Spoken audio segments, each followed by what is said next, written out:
Hey guys, welcome back to the channel. This is story about what if Kyuubi gives power to Naruto and becomes powerful part 1. Before I start, please do support for more amazing content and comments for part 2.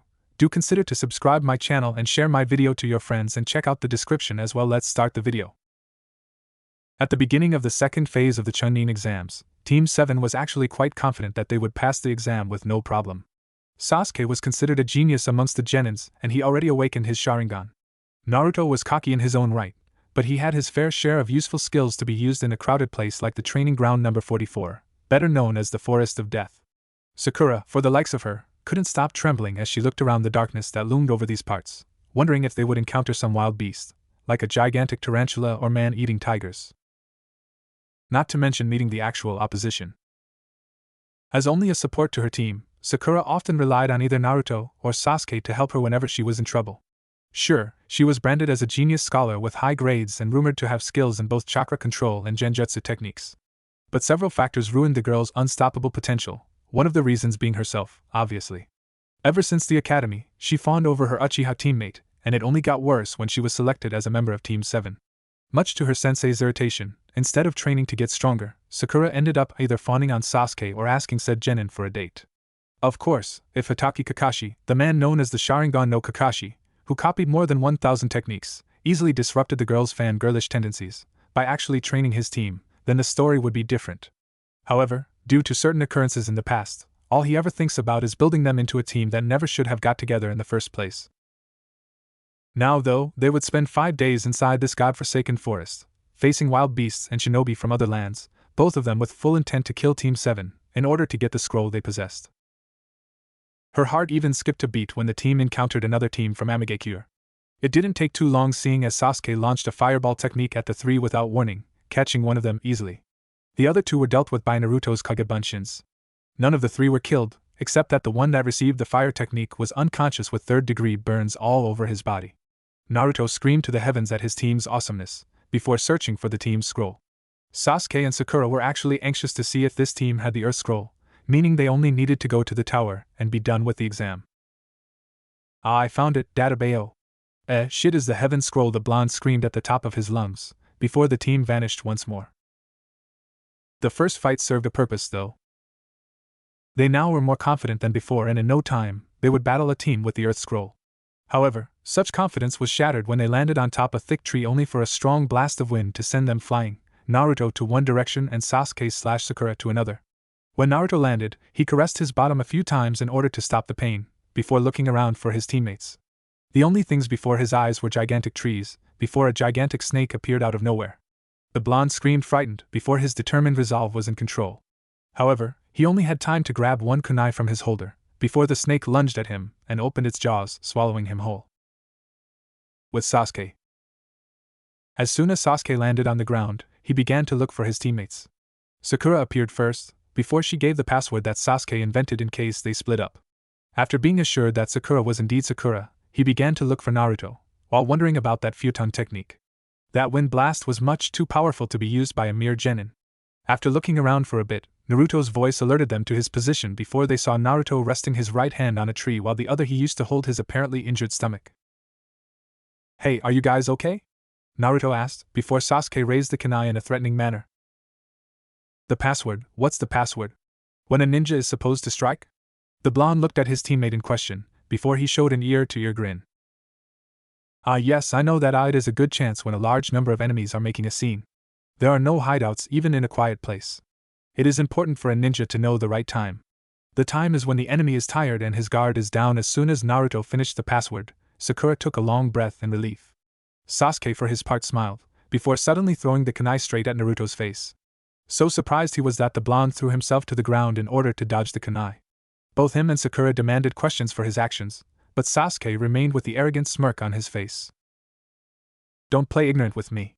Our Naruto, the real Naruto, would never memorize such a long password. I admit that you're better at the henge and even skilled to dodge the kunai from such a close distance, but still you failed in mirroring Naruto's mannerisms."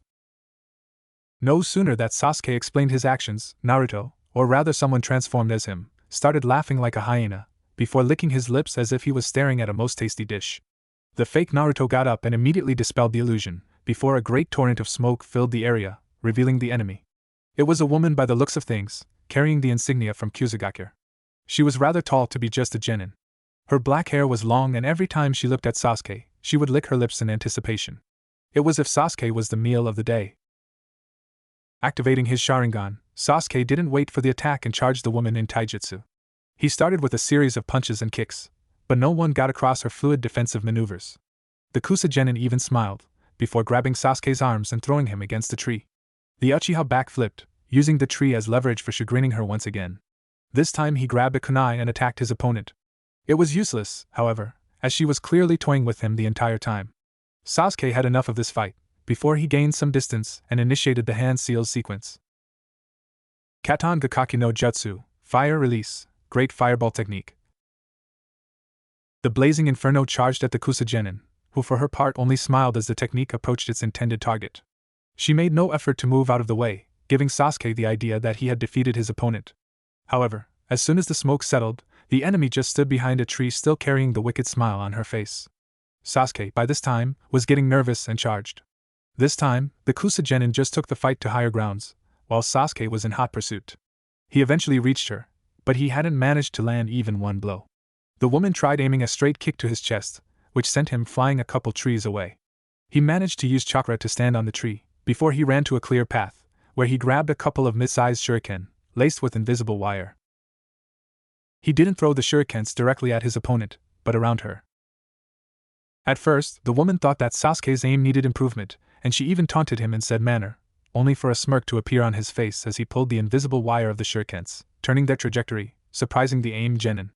The invisible wire ended up tying her to a thick tree, and she found out she couldn't move. The wire constricted her movements.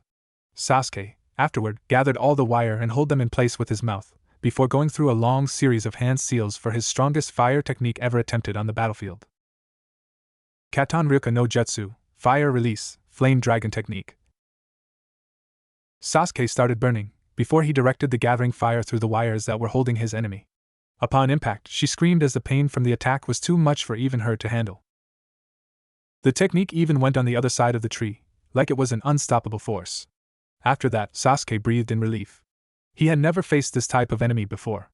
No matter what he did, she was always 1 or 2 steps ahead of him. Images of his uselessness against his brother, the knight of his clan genocide, flashed through his eyes.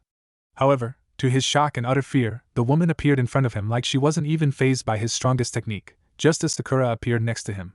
They could see, however, that her face appeared to be melting. Kukuku, good Sasuke-kun. Very good, you are indeed very talented for someone your age. Now, why don't you say we increase the level of our fight, was the next thing they heard, before both Sasuke and Sakura were bombarded with images of their death. With Naruto. The snake was having its fun digesting Naruto, while the blonde was busy screaming some obscenities that would make even Anko proud. However, even he was smart enough to realize that he didn't have much time left. His body was already covered with enough gastric juice that his clothes were being digested by the minute. Pretty soon his skin would as well, unless he did something. It was such a grotesque sight inside the snake's stomach. He couldn't see much, but he could see the rest of the snake's quite peculiar diet. He saw enough to realize that he wasn't the first human to be in there. No matter how much he thought, though, he couldn't figure out how to escape, until an idea hit him. It was more like a desperate move than anything. Any movement was being restricted by the snake's organs, but he managed enough strength to at least join his hands to form his most familiar hand seal. It's all or nothing. Take this, you damn snake. Tajukaiga Bunshin no Jutsu, Multiple Shadow Clone Technique. One by one, Naruto used his technique without concern of saving chakra. In no time, the snake's stomach ended up inflating like a balloon, before the deadly creature was ripped apart. Naruto, still covered with gastric acid, coughed multiple times, while imagining the consequences of not escaping. The thought of death wasn't alien to him. When his team faced the demon brothers, Naruto was frightened. At the time, he froze, and if it wasn't for Sasuke's help, he doubted that he would still be amongst the living. Now, that old feeling returned. Okay, it shouldn't be a routine situation. It's not every day that you become snake's food, but as a shinobi, he needed to be prepared to face odds such as this. Shaking his head in denial, Naruto started looking around for either Sasuke or Sakura. He began looking around the vicinity, before Sakura's scream reached his ear. Sakura-chan is in trouble, I must go immediately. With Sasuke and Sakura. After Orochimaru used that strange technique, he just settled for 2 kunais and threw them at the still frightened genins. Sasuke saw the kunais, but could do nothing. He then grabbed a kunai of his own and pierced his own thigh, in order to somehow wake him up from the trance Orochimaru placed them in. Quickly he grabbed Sakura, saving her from the kunai. Still, Orochimaru pressed on his taunting attack, forcing Sasuke on the defensive. The raven-haired genin was beginning to cower in fear upon seeing a snake appear behind him. Sasuke screamed at his opponent, more like begging him to leave him alone, before throwing various shurikens at the snake, killing it. However, once more Orochimaru appeared from within the snake, licking his lips while doing so. You can't let your guard down, Sasuke-kun. A prey needs to strain their minds all the time and run around in the presence of the predator, Orochimaru said, before extending his body like a snake and charging at Sasuke. However, before he could reach the already cowering Sasuke, a few kunais and shurikens appeared in front of him, stopping his path just as Naruto shouted. Sorry I was late, Sasuke. I had to deal with something on the way here.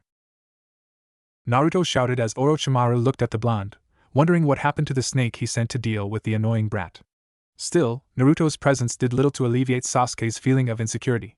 So far, every time Naruto appeared, he ended up screwing things up.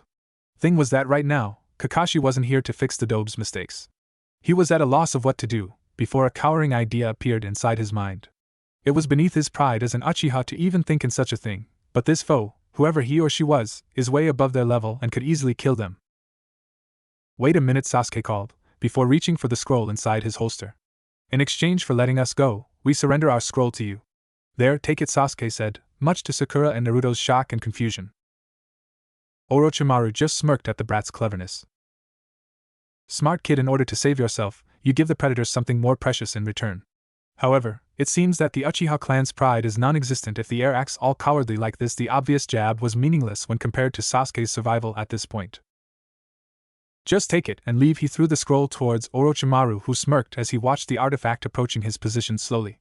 When the snake was about to get it, though, the scroll suddenly vanished as Naruto appeared on the tree next to them holding the scroll. Sasuke was beyond pissed at the blonde for his stupidity, as he shouted for the blonde to give the scroll to the enemy immediately. Naruto took a moment to look at Sasuke like he grew a second head and sneered at his cowardice. This wasn't the Sasuke he knew and the one that was a part of Team 7. Oi team, are you crazy? Giving up the scroll would be like saying we didn't pass, damn it. I want to pass and I know you want to as well. Naruto knew that talking would be ineffective, thus he needed to get his point across. However, the fact that Sasuke so easily gave up made his blood boil. This wasn't the Sasuke he knew, nor the one he kept challenging all the time. He was just a scared little rabbit. Gathering as much strength as he could muster, Naruto landed a fierce punch on Sasuke's face, sending him flying. No one could see his eyes at the time of the hit. What's the matter with you, damn it? Quit trying to become the hero! Shouted Sasuke, before something inside of him urged him to stop breathing. This feeling of dread, it was similar to the time he faced Zabuza. He looked at Naruto, only to gasp as the blonde's eyes was changed. They were red-silted eyes that promised anything but death. You're definitely now the Sasuke I know. You're just some scared cat trying to save its own ass. I'm dealing with this enemy, and we are going to pass this exam, Naruto said before he grabbed a kunai and charged the still smirking enemy. Orochimaru just summoned one of his snakes one more time and ordered it to pound Naruto.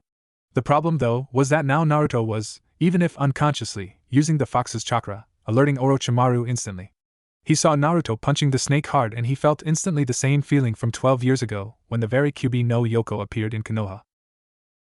So, this is the Kyuubi brat. Such remarkable power, maybe branding him as well isn't such a bad idea. He could prove useful in the future. Just as Naruto managed to break the snake's jaw, he saw the snake disappearing and licked his lips once more. Meanwhile, Sasuke and Sakura were wondering when Naruto had ever shown such power. Naruto, then, charged the snake Sennin in disguise, only for the man's tongue to envelope Naruto's body. The blonde tried fighting with all his might to free himself from Orochimaru's grasp. However, the man had enough chakra focused on his tongue to hold Naruto at bay, even if he was subconsciously using the fox's chakra. Such strength only managed to further Orochimaru's interest in using Naruto against the very village that raised him. Without further ado, he lowered Naruto's body until the blonde was in front of him. Orochimaru sunk his teeth in Naruto's neck with much strength that the blonde screamed in agony. The poison instantly ran through his veins and before Naruto knew, he was unconscious as a strange-looking seal appeared behind his neck. Naruto-kun's strength will be better channeled by the same seal that Kimimaro-kun has. Now for Sasuke's, I'll give him the same one I gave little Enko. This is more refined, increasing more his chakra than his strength. It will be perfect for his techniques in the future. Now let's brand Sasuke. As soon as he turned towards the still stunned Sasuke, he threw Naruto towards the ground hard. Sasuke tried moving, but Orochimaru still had his genjutsu activated, meaning Sasuke couldn't move. Sakura even tried to help by throwing a kunai, but Orochimaru just used 2 fingers to stop as he extended his neck towards the Uchiha, before biting him as well. Sasuke screamed in agony, as the poison ran through his veins as the curse seal appeared behind his neck as well. Orochimaru started laughing silently as he pondered on how much his odds improved. Sasuke-kun's strength and mastery of the Sharingan is terrific. He'll prove to be a better host than anyone, plus I finally will take possession of the Sharingan. Furthermore, I can use the fox's chakra in Naruto. No one will stop me from my goal. You monster, who are you and what did you do to Sasuke and Naruto? Sakura had tears in her eyes and she was trembling, which further increased Orochimaru's mood as he laughed at Sakura. My name is Orochimaru, and I only gave the 2 of them a nice little present. In time, both of them will seek me for power, and I'll be waiting. Till we meet again. Ku. While laughing, Orochimaru sunk below the tree, using a Doton evasion technique, leaving poor little Sakura to help both her teammates. Barely 1 day has passed since Team 7's most frightening experience so far, and the only conscious member of the team had to take care of the other 2 for the time being. Haruno Sakura took both Sasuke and Naruto to a small hideout below the roots of a tree nearby. Whatever that monster Orochimaru did, Sasuke and Naruto became incredibly sick afterwards. Both of their foreheads were burning up, indicating a fever, the likes of which she'd only read about in books, and it frightened her greatly. Here she was alone in the middle of a forest filled with man-eating creatures.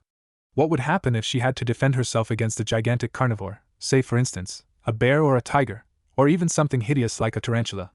Just the thought of seeing a man-sized spider with hairy legs approaching her was frightening enough. Not to mention the fact that until one of them woke up, her team was vulnerable against other attacks. Suddenly, she heard the distinguishing glow of flesh being burned and flinched upon hearing Sasuke's moan of pain, while unconscious. Upon close inspection, she could see the damn seal imprinted on his neck glowing. She touched his forehead and was shocked to feel that it was hotter than before. Picking up another wet towel from a bucket next to her, she replaced the old one, before sighing in dismay for probably the 10th time today. The amount of killing intent shown by Orochimaru shocked her to her very core, and after the fight, she was exhausted, even though she barely moved at all.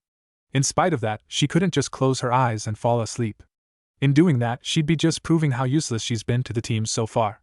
Taking care of their health as much as possible was the only thing she could do, while praying that their position wasn't found by either the enemy or by the peculiar wildlife of this forest. Looking at her other partner, she wondered why the blonde wasn't feeling the same pain as Sasuke, seeing as his seal was glowing as well. The different designs between seals intrigued her. Being a scholar, Sakura had knowledge above her skills, but Fuinjutsu wasn't covered at the academy.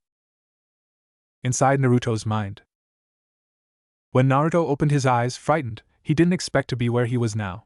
He remembered losing his consciousness at the Forest of Death when that damned snake pedophile bit him on his neck.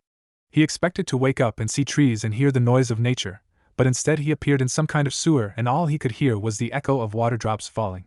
He walked around the narrow corridors, while looking at the red pipes that seemed to fill the walls. The interval between water drops gave him a very spooky imagination, and he could feel a strange sense of animosity in this place, strange as that may sound, since it appeared that he was alone. Naruto.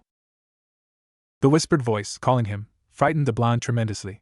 He looked around, but couldn't see anything, apart from water and narrow corridors.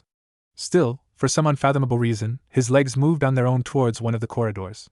He wondered why this was happening, why he was here and where he was, for that matter. He couldn't understand a thing as his legs took him throughout the narrow corridors. The whisper intensified, still calling his name as he could now feel malice, like he never felt before. Not even that Orochimaru guy could produce such a feeling in Naruto, until now, figured that Orochimaru was the most powerful enemy he would face. The voice now changed its speech and it scared the blonde even more. Naruto, so you came to see me at last. Come and meet your doom, follow the path of blood. As soon as he heard it, Naruto looked down and realized that instead of water, the path in front of him had a red color. He wouldn't dare assume that he was walking in a pool of blood. This experience, so far, has been freaky enough without that. The blonde walked, probably 5 more minutes, before he entered what probably was the last corridor, as the path in front of him ended in some gigantic room and he could see a black void at the end of the room, behind what appeared to be a gigantic prison. The man who constructed this hell of a place must be nuts, Naruto reasoned as he stepped inside the room. As soon as he entered inside the spacious room, Naruto was surprised to see that he gained control over his legs once more. The area was filled with animosity, as he walked towards the seemingly empty cage in front of him. He wondered why such a large cage was made and who was it made for.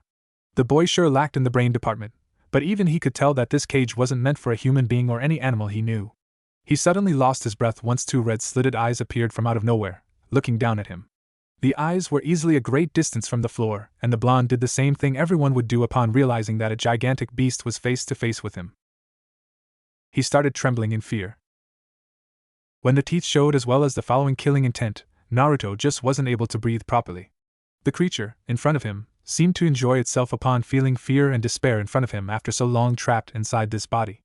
The creature took a step further so as to show to its host the full appearance of the monster that he kept jailed all these years, only knowing about it recently, because of a bloody chunin. As soon as the fox's full image appeared in front of Naruto, he gasped while trying to speak its name. He knew the image of the fox, thanks to the academy books. The oppressing figure caused the blonde to fall on his butt as he couldn't believe that the almighty Kyuubi no Yoko was in front of him. He remembered the bastard Mizuki saying that he was a Jinchuriki, thus the jailer of the Kyuubi. Suddenly, he didn't feel so good.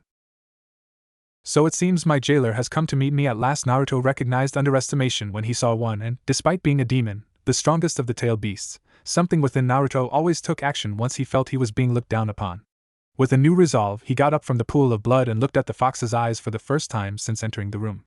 The fox noticed with quite amusement how its jailer was attempting to show a courageous side. It seems that, once more, you are in need of my help. You should have bowed at the presence of the almighty Kyuubi no Yoko. Because of the pressure inside this strange chamber, when Naruto spoke, it came out weak. However, he cleared his throat a bit and addressed the fox as if he could talk to a demon like he would to a human being. Hey you damn fox, who are you to demand me to do stuff, huh? I don't know how the hell I got in here, but Kami knows that if I could choose, I'd prefer never to see your face. As soon as he realized just whom he was addressing to, he regretted his words. The fox's eyes narrowed at the blonde and Naruto felt as if the creature would eat him alive. The fox, for its part, never once saw such blatant disrespect coming from a pathetic midget. He'd kill the foe for much less than what Naruto said. Still, the fact that the blonde was here took precedence over throwing insults against each other. Despite everything though, the fox was experiencing a new sense of amusement at this kid's courage to face the fox. Surely, the fox met tons of men that didn't have his bravery. You should watch your mouth in my presence, you brat. If it wasn't for this cage, you'd be eaten. Now, I believe it's high time we discussed what that cursed snake branded you with. The memory of Naruto being beaten came full force as the symbol of the curse seal appeared on the wall near the cage. Surely it was amplified, because the real seal wouldn't take an entire wall. It started glowing red all of a sudden, and the blonde felt a strong pain running through his system. Indeed, that snake placed this seal on us, with the sole purpose of using us in the future. It's a masterpiece, the likes of which was used to seal me inside you, pathetic child. What can we do? Can we take it off, destroy it or something? It's really hurting me. Only an imbecile wouldn't accept the power that radiates from this seal. In normal occasions I would simply get rid of it, by focusing a drop of my energy. From what I can see, it has some sort of attachment to the caster. Instead of destroying it, I'll bend it so that you can use it without the repercussions. You can thank me later, Brad. Immediately afterwards, the fox's aura appeared from beneath the creature and slowly but surely reached the seal. Upon contact, Naruto had to close his eyes not to be blinded by the sudden light that engulfed the chamber. When the light dimmed down, Naruto looked back at the seal, only to see that instead of the black ink, the seal was red. As Naruto observed the seal, Kyuubi explained the changes made by him. Naruto was now able to activate the seal without worrying about the repercussions such as rage or losing control to Orochimaru's will. The genin didn't have time to question the fox as he was expelled from the confines of his mind to the outside world. As soon as he opened his eyes, a red aura engulfed him, shocking the audience at feeling, once more, the same level of power radiating from another person. Even the other influenced by the curse seal was surprised, upon seeing Naruto. While Naruto was talking to the fox, a team from Otogakure chose this moment of weakness to attack Team 7 and thus Sakura had to step up and defend her team. Of course, she didn't have a chance against 3 high-level genins and was captured easily.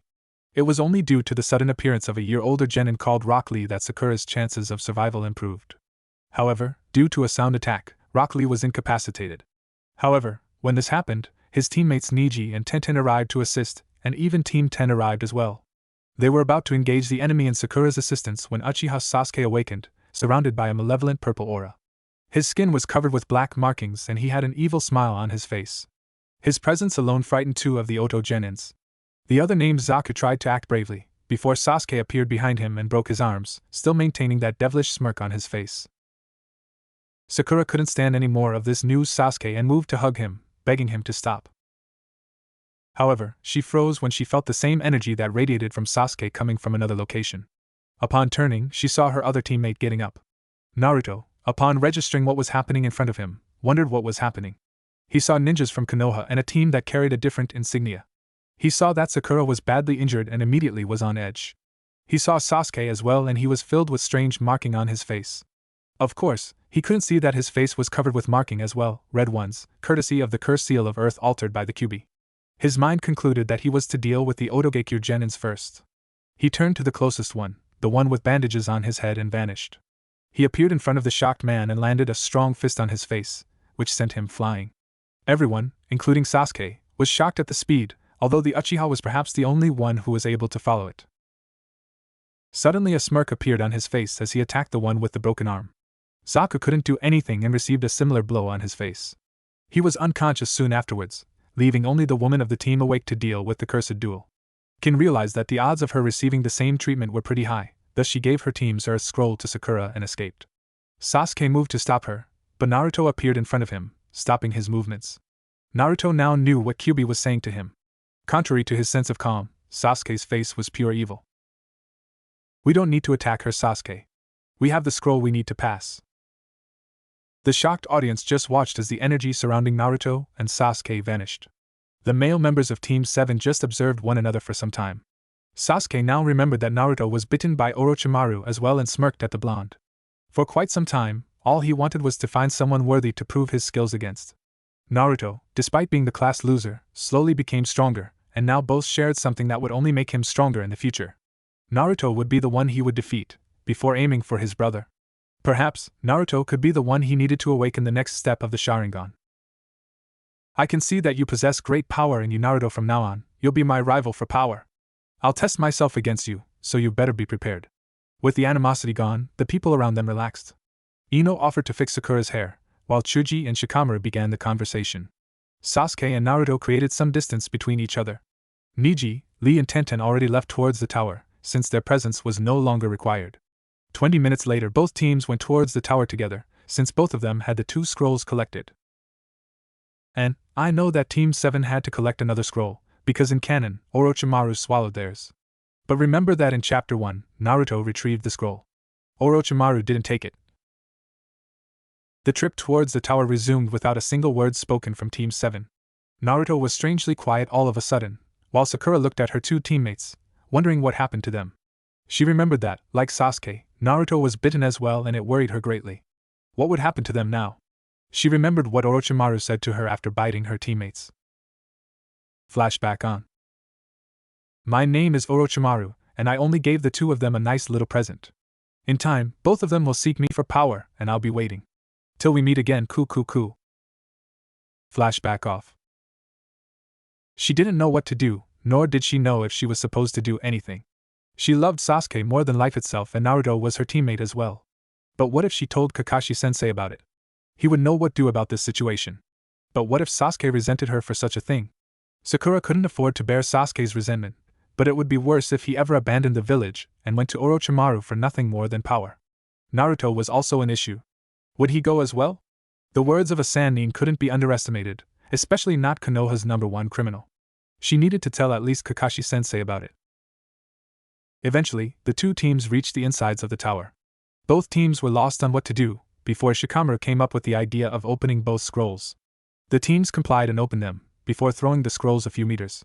Suddenly, 2 pillars of smoke appeared from within the scroll, revealing Iruka from Team 7's scroll and the same Chunin that blocked the door at the beginning of the exams called Izumo. Seeing as both of them were summoned at the same time, they decided to rotate for the explanation. Iruka was first. "Congratulations to all of you. You passed the 2nd stage of the Chunin exams. I'm glad that you chose not to open the scrolls before entering the tower. That means you understood the concept behind this exam." "Iruka-sensei, what would happen if we opened before?" Naruto's question was instead answered by Izumo.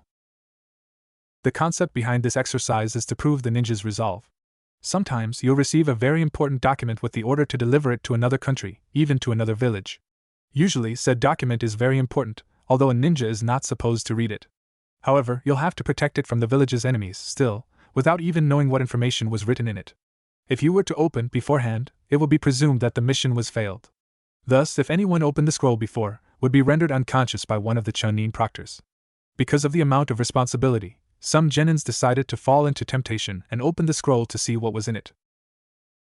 The explanation was rather long, but Naruto understood.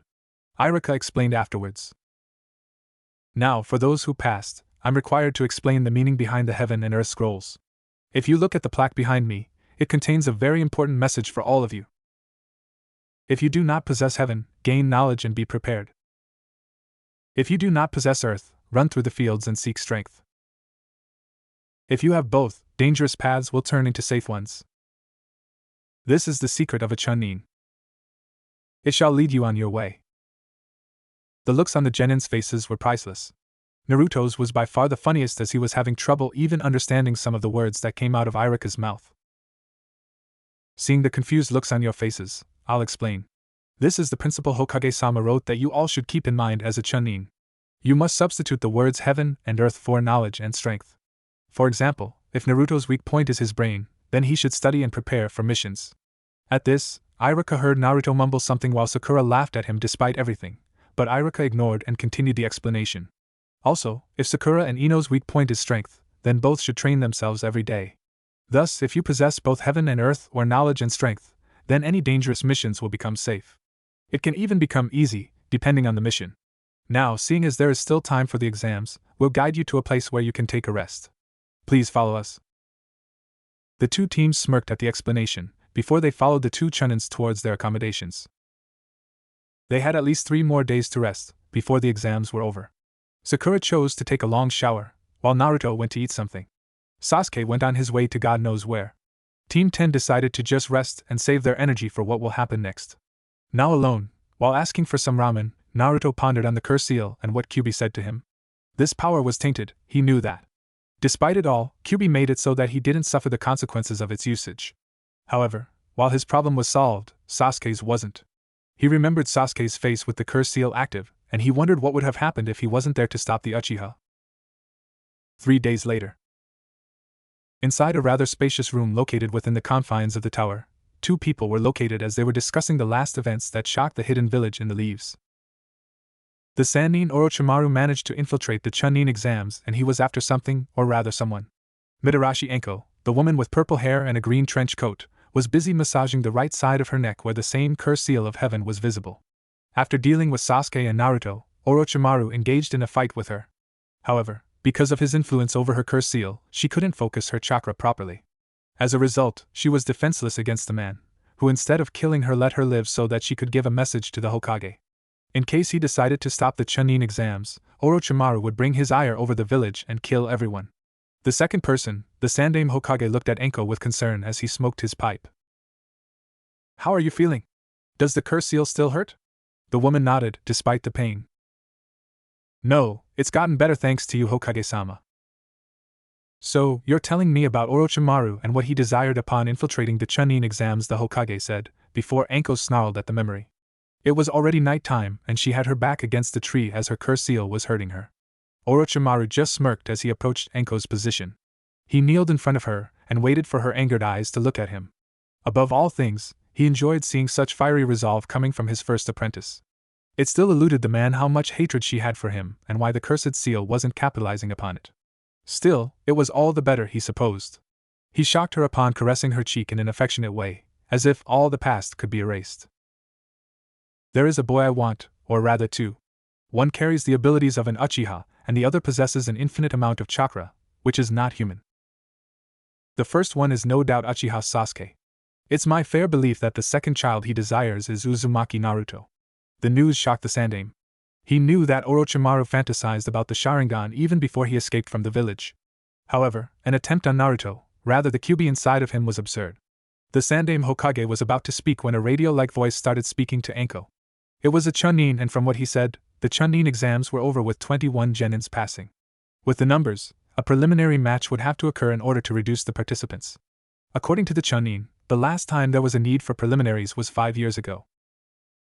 Anyway, we will continue the exam afterwards. We will discuss the possible motives behind Orochimaru's desire. Enko nodded at the order and got up from her seat towards the exit. Minutes later, All of the genins that passed the second phase were lined up inside what appeared to be a dojo inside the tower. The room was rather spacious with 2 arms at the back, holding the ram's seal. It was pretty weird in Naruto's opinion, but he kept this thought inside his mind for the time being. Looking around for a bit, he noticed that besides his and Team 10, Team 8 has passed as well. He was surprised that the Otogekyu team was there as well. He remembered stopping Sasuke from killing them 2 days ago and wondered how they were able to collect the 2 scrolls needed to pass the Forest of Death. For those who passed, congratulations. Anko's voice echoed throughout the clearing as she was using a microphone attached to her ear. Her eyes passed throughout the Chunin hopefuls for a second, before looking at both Sasuke and Naruto for a bit longer. The idea of Orochimaru wanting the Kyuubi in Naruto sent chills up her spine. She didn't have anything against the kid, but tempering with the strongest bijou in existence would obviously lead to terrible consequences. She wondered what the Hokage was going to do with the newly accursed genins. She noticed with a level of sympathy at Sasuke, since the boy was doing the same thing she did on occasions, rubbing the back of his neck to stop the pain from the curse seal. She snarled at her former sensei for giving his damned curse seal to the Uchiha, and wondered what his intentions were. Now, everyone shut up, Hokage-sama will speak. The old Sandaime Hokage cleared his throat. I'd like to congratulate everyone here for passing the second stage of the Chunin exams. Also, I'd like to explain the reason behind the Chunin exams. Allowing little time for the genins to digest what was to come, the Hokage continued. Due to the repercussions caused by the Shinobi Great Wars, the Chunin exams were created for each village to show its strength without resorting to wars. The Chunin exams are a simulation of war between villages. With said event, each nation can show its strength to an audience, composed of nobles and possible clients all over the elemental nations, without fear of the repercussions of war, promoting, thus, good relations between the villages. The third part of the exam will be composed with one-on-one fights. The explanation wasn't an easy feat, and as usual, the genins had doubts as to the necessity of said way of thinking. Of course, it's related to the ninja's profession and history between nations. I'm sorry, Hokage-sama, but what do you mean good relations between the villages? It was Tenten who asked. By placing genins from different villages against one another in a tournament, the audience, filled with possible clients, can choose which nation to hire for a mission.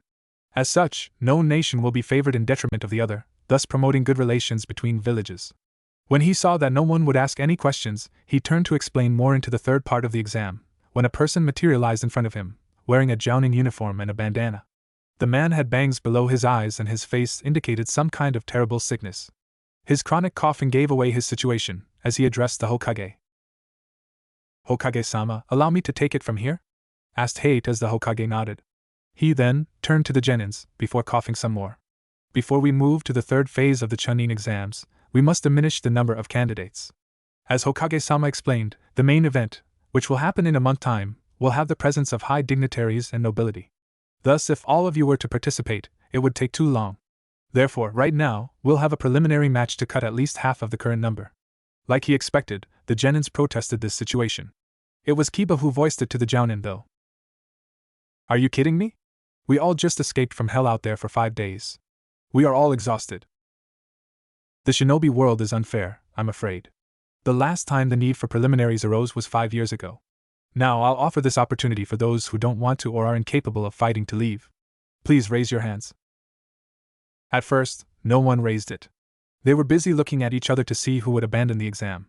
Suddenly, an arm was raised and it belonged to a rather tall genin with silver hair and glasses. He was showing a smirk on his face that indicated foul play, but Hate just looked at the man's name on his chart, and then dismissed the genin named Kabuto. Both the Hokage and Anko were suspicious at him, but let it pass. Until the second part was truly over, they couldn't do anything.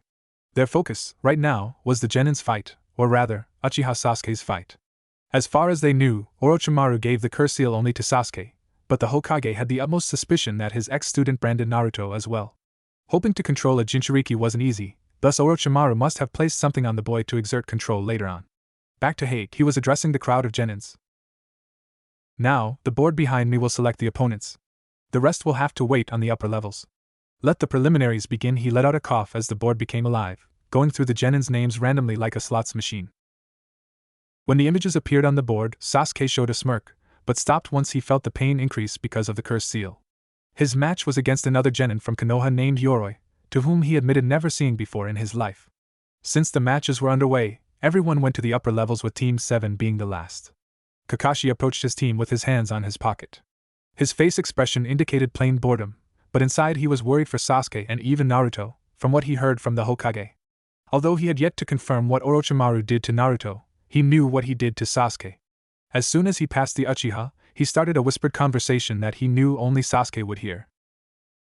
Sasuke, do not use the curse seal. The order appeared as shocking to the Uchiha, because he wasn't aware that his sensei knew about it, although it was expected. So you knew. The curse seal is deeply attached to your chakra, thus it would be prudent to focus more on taijutsu, at least, until we can do something about it. I trust that you won't have much trouble in that department. The next sentence was spoken as he followed Sakura and Naruto upstairs. He still had to talk to Naruto, but that could wait. If Naruto had received the curse seal, then he would be suffering the same symptoms as Sasuke, and by looking at the big smile on his face and presumably painless attitude, there was no evidence of a cursed seal. Upon seeing Kakashi, Sakura wanted so badly to just tell him about the curse seal on Naruto and Sasuke's necks. However, she was even more conflicted now than before. One day before the preliminaries, Sasuke acknowledged the possibility of her opening her mouth and managed to convince her, through a heated discussion, that she was not to meddle into other people's business. She disagreed with him for the first time in her life. Nevertheless, her feelings for him stood in the way of telling Kakashi about it. The fight was now underway as Sasuke stood in front of Yoroi. He concurred with Kakashi that until he could explore the curse seal in more depth, he wouldn't use it. A part of him was angry over not being able to use chakra at all for this fight.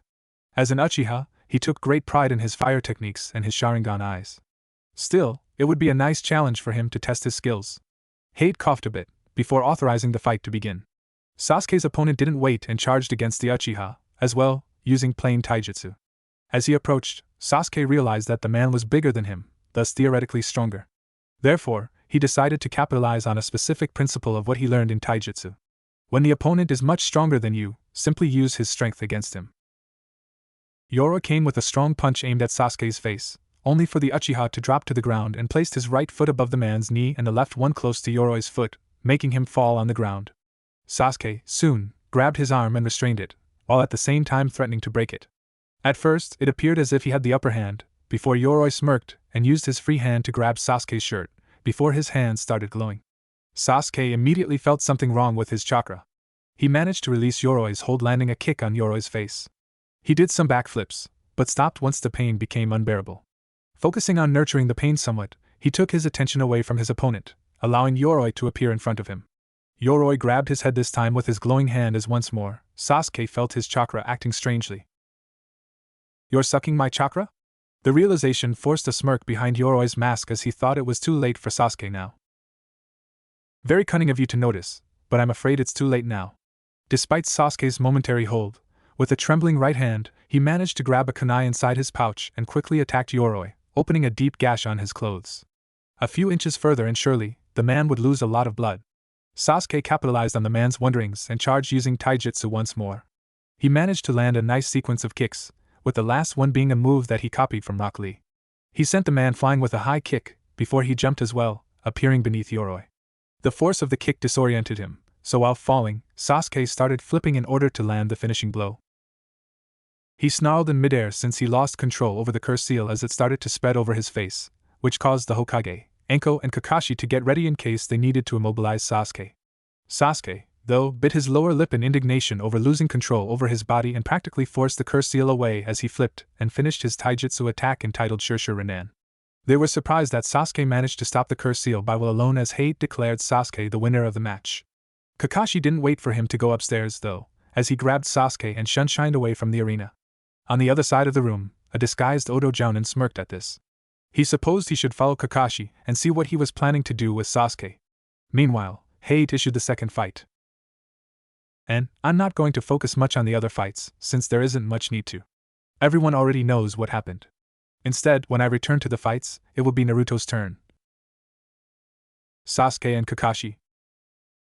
Sasuke just stood in the center of the room, while he saw Kakashi planting several kunais around him in a circle. He supposed it had something to do with the curse seal on his neck, but he waited for his sensei to finish whatever he was planning on doing. Once planting the last kunai, Kakashi looked at his student with a bored expression. He took a moment to ponder about the situation presented before him and the possible repercussions that would result from what he was about to say to Sasuke. It was a pain, and in all actuality, he was against the Hokage's orders. As the last Uchiha, everything about Sasuke was considered sensitive, but the old man had faith that the will of fire burned brightly within the boy, despite its cold exterior. Sasuke, after I'm done explaining this to you, I don't want you to respond right away. As I'm sure you're aware, the curse seal on your neck is a very sensitive topic. Hokage-sama asked me to lay out your options. There is a sealing jutsu that is able to seal the curse seal, which would improve your chances in controlling it. By placing this seal around the curse seal and based on your will to block its force, we can better contain it. By the look on Kakashi's face, Sasuke could tell that he wished that the Uchiha would choose this path, despite now knowing his other options, but he listened anyway. Your other option, which was given by the Hokage, was for you to use the curse seal at will. The shock on Sasuke's face was quite evident, and in all fairness, Kakashi was surprised as well when he heard Hiruzen's reasons for such. Despite knowing that the Anbu would constantly keep their eyes on Sasuke, Kakashi wondered if, with this, Konoha would end up handing Sasuke to Orochimaru on a silver platter. Even Orochimaru, hidden from the shadows, was surprised at this as he wondered what his old sensei was thinking. Sasuke, for his part, was surprised at the vote of confidence. No doubt the Hokage would make sure to keep tabs with him, somehow. The pain he felt was because he tried to repel the cursed seal. He needed power to kill his brother, that was for sure. He turned to his sensei with a serious face. Surely, the old man would demand something in return, he reasoned. What's the catch if I were to choose the second option? Kakashi knew Sasuke would go for the second. Hokage-sama's only interested in the village's welfare. Sasuke. The vague answer was rather clarifying. Uchiha Sasuke may be lost in revenge, but he was smart enough to realize that the Sannin Orochimaru wanted something in return for giving him power. And giving anything to Konoha's most wanted criminal besides Itachi would be, in all essence, considered treason against the hidden village in the leaves. Sasuke supposed it wasn't a tough condition to uphold. Perhaps, this could work to his advantage as well, seeing the only thing that mattered to him now was killing his brother and reviving his clan. Kakashi nodded in quite concern at Sasuke's choosing. However, it was not his decision to make, rather the Hokage's. He just hoped that this decision wouldn't bring trouble to Konoha in the future. Orochimaru, on the other hand, didn't enjoy this course of action. He should have been thrilled that Sasuke would use the curse seal, but something in his mind wondered if perhaps said approach could convince Sasuke to remain in the village, rather than the opposite. It didn't take too much intelligence to understand what Kakashi said. Perhaps, he underestimated his sensei a bit. Once back at the dojo, Sasuke and Kakashi were surprised to see that Naruto's fight would be next.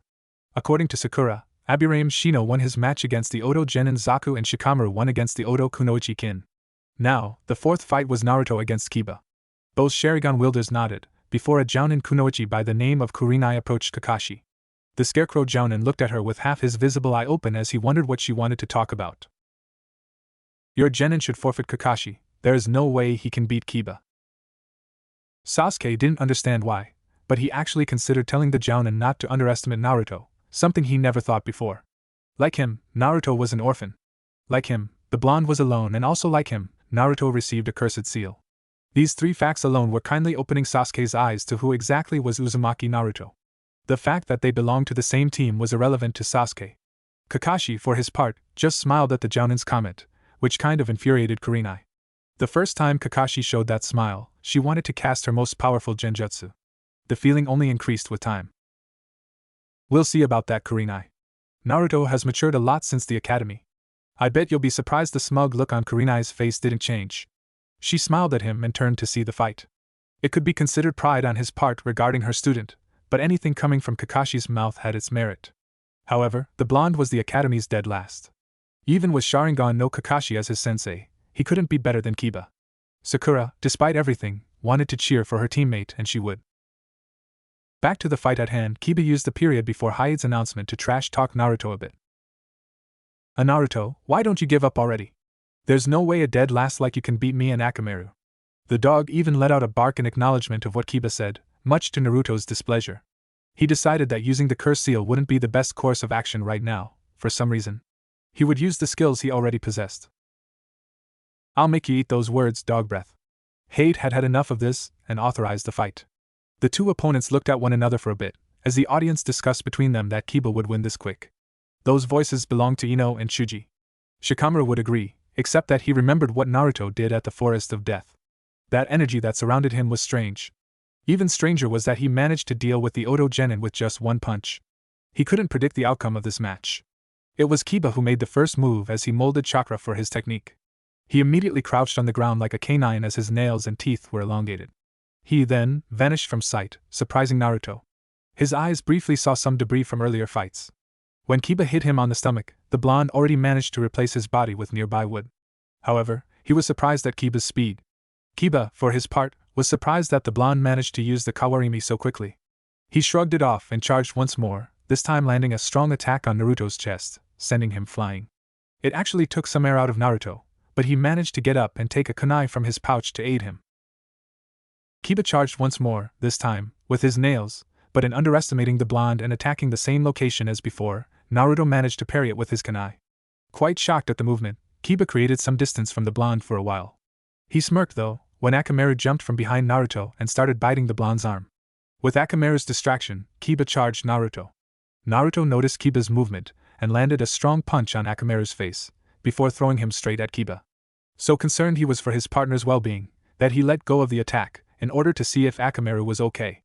Kiba snarled at Naruto for hurting Akamaru, before he gave a red pill to his partner. It's over this time, Naruto. I was considering taking it easy on you. Jujin Bunshin no Jutsu, Beast Clone Technique. Naruto was surprised when Akamaru's fur turned red. He was even more surprised when the dog jumped at Kiba's back and transformed into another Kiba, as if one wasn't already difficult to begin with. Kiba and Akamaru smirked and charged Naruto at the same time. They began spinning madly. Suddenly, they formed two drills as they charged at Naruto with great speed. It was Kiba's strongest technique so far, and he would use it against the blonde for what he did to Akamaru.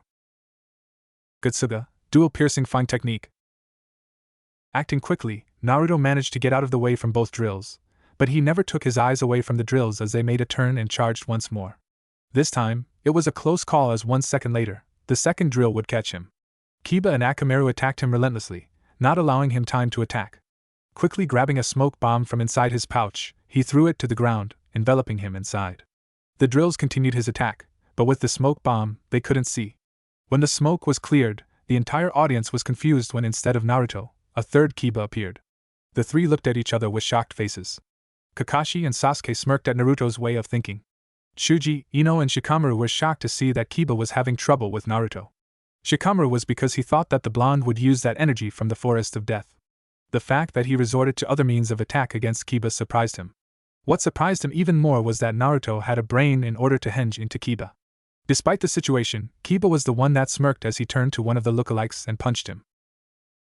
A nice plan, Naruto, but you can't fool my nose. Kiba's smirk turned into shock as the henge cleared, appearing a beaten Akamaru instead of Naruto. So lost he was that instead of focusing on his senses, he punched the real Akamaru. Kiba was shocked once more. The first beaten Akamaru got up and turned into a smirking Naruto. He charged at Kiba and landed a fierce punch on his face, seeing as his opponent was focused on the fact that he just punched Akamaru, thinking that it was Naruto. Kurenai was surprised at the boy's strategy, wondering if the reports of the academy were accurate. Kiba got up from the ground and anyone could see in his eyes that he was beyond mad at this point. Not only did Naruto punch Akamaru, but he also forced Kiba to do it as well. Kiba was even trembling from rage, while Naruto resumed his smile of triumph. He guessed it was time to use that technique. With Kiba, 2 against 1 was unfair. Dog breath. Kiba had to bite his hand a bit, to control his rage at the blonde. If you like numbers so much, then I have a surprise for you. Tajua Kage Bunshin no Jutsu. Multi-Shadow Clone Technique. As soon as the words escaped his mouth, the audience opened their mouths, mostly not believing the number of clones that appeared surrounding the also shocked Kiba. As he looked around, all he could see was blonde hair and orange jackets. Only those upstairs had a fair advantage in knowing how many clones were down there. The only ones who knew about the boy's knowledge of Kage Bunshin technique and extensive chakra capacity were the Hokage, Kakashi and Yumino Irika, who happened to be watching the fight with a smile on his face at seeing Naruto's growth. Kurenai wondered how the hell Naruto could create so many clones, while looking at Kakashi from the corner of her eye. The scarecrow Jounin appeared aloof to things around him, but inside he was smirking at Kurenai for belonging to the list formed by ninjas who underestimated Uzumaki Naruto. The woman, for her part, felt a bit of shame as she underestimated Kiba's opponent just like Kiba did, and now there was no way he could win. When the clones attacked, Kiba managed to take down a couple dozen driven by pure anger. However, he couldn't deal with the rest as he was pounded mercilessly just like Mizuki was a few months back. A couple minutes of beating later, the clones vanished as the proctor approached the unconscious and beaten Kiba on the floor. He used his fingers to feel for a pulse and was surprised to feel one from the beating he witnessed. Naruto seemed uneasy by seeing the surprised look on the proctor's face. If he wouldn't kill Mizuki, certainly he wouldn't kill a classmate. Orochimaru, back with his disguise, could only drool in anticipation upon seeing how much chakra Naruto possessed. To think that the blonde used neither the curse seal nor the fox's chakra and managed to produce this number of Kage Bunshins. Soon, with Sasuke's Sharingan and Naruto's insane chakra capacity, no ninjutsu would be out of his grasp, that's for sure. As the blonde returned to the upper levels, he kept his goofy smile, showing how happy he was for winning his match and passing the preliminaries. He saw that his team was looking at him, and, strangely enough, they were smiling at him, even Sasuke for some reason he didn't understand. The rest of the fights progressed with each genin showing their best in order to qualify for the third and last phase of the exam. Chuji lost his battle against the Sound Ninja Dosu. Sakura was pitted against Ino, a match that resulted in a tie. Kankuro managed to win his fight against an older Konoha genin, seeing his puppet trick, and the Sand Kunoichi Temari bested Tenten through her expertise in wind jutsu. The last two matches, though, showed the genins two things. First of them was never to mess with Sabaka no Gaara. In his match against Rock Lee, he used his sand and crushed Lee's right arm and right leg completely. The fight began with Lee dominating Gaara in speed. However, when Gaara managed to trap Lee, the match was over. With the wounds, there was no guarantee that Lee would be able to resume his life as a ninja. It wasn't a simple case of broken limbs. They were, in a word, smashed by the crushing sand. The other thing the genins learned was the deep hatred between the two branches of the Hyuga clan. The genius of the branch family Hyuga Niji was pitted against Hyuga Hinata, daughter of the clan head Hyuga Hayashi. The fight was really dramatic as everyone knew Hinata's kind soul. Despite that, Niji had no remorse and launched killing juken blows at her nonstop. In the middle of the beating, Hinata reacted due to being cheered on by an enraged Naruto. However, that only increased the beating she received. In the end, Hinata was almost killed by her cousin. If hate chose to call the match a minute later, she would have been. Naruto attended her right after the fight was over and even threatened Niji to beat him up on the next part of the exam, much to Kurenai's surprise upon seeing the blonde defending her student so much. Eventually, the preliminaries ended before the Hokage congratulated those who passed and inspiring those who didn't, so that they could try again next time. Next, for those who passed, it was time to choose who their opponents would be. They formed a line in front of Anko and each took out a number from a wooden box, in order to form the pair. This took less than a minute, as all those who passed were asked to say their numbers out loud. After that, both Anko and Marino Ibiki wrote the names on a different board that indicated a tournament chart, going from the first fight to the champion of the tournament all the way to the top. The matches were settled as following. Match number 1, Uzumaki Naruto vs Hyuga Niji. Match number 2, Uchiha Sasuke vs Gaara. Match number 3, Sabaka no Kankuro x Aburame Shino. Match number 4, Nara Shikamaru x Kinyuta Dosu. Match number 5, Sabaka Tamari x winner of match number 4. The third and last phase of the exam will occur in 1 month time from now, the Hokage said, surprising those who passed. There are 2 reasons behind it. Seeing as you'll be performing for an audience, we will need the time to prepare the necessary summons for the dignitaries that will attend the tournament. Also, these previous matches occurred on the premise that each of you was fighting a stranger, which is no longer the case. You'll need time to train in order to incorporate new skills or perhaps improve your already existing ones. So, in order to make the finals fair and just, we're giving you this month to prepare. The group of genins nodded as each looked towards their respective opponents, with mixed feelings. Niji smirked seeing as his first opponent would be an easy one. Naruto, for his part, glared daggers at Niji, from what he did to Hinata. Sasuke locked eyes with Gaara for a while as both were quite eager for this match. With the preliminaries over, the genins were escorted out of the forest and to their respective place of rests. In 1 month's time, they would meet again at the Chunin Exam Stadium. Next day, the Hokage was inside his office, while smoking his pipe. In front of his was the list of high dignitaries that he would invite to the last part of the Chunin exams. However, this task wasn't necessarily a concern at the moment. In front of him were Jounin Kakashi and Tokubetsu Jounin Anko. The Hokage called both of them here to discuss what happened at the Forest of Death between Orochimaru and 2 of Kakashi's genins. It was needless to say that both Sasuke and Naruto needed to be prepared for the exams, as surely, Orochimaru would make his move then. However, the whole purpose of the 1-month period was for the genins to better prepare themselves and improve. That being said, Hatake Kakashi couldn't train both of them together. Sasuke's first opponent will be the Kazekage's son Gaara. I'll be training him to further improve his Sharingan and get him adapt on the Cursed Seal, as per your instructions, Hokage-sama. If he shows me he's ready, I will consider teaching him the Chidori. Such level of confidence in his student, the Hokage mused, just like he had with Orochimaru back when he was just a genin. Regardless, the Chidori was an assassination technique.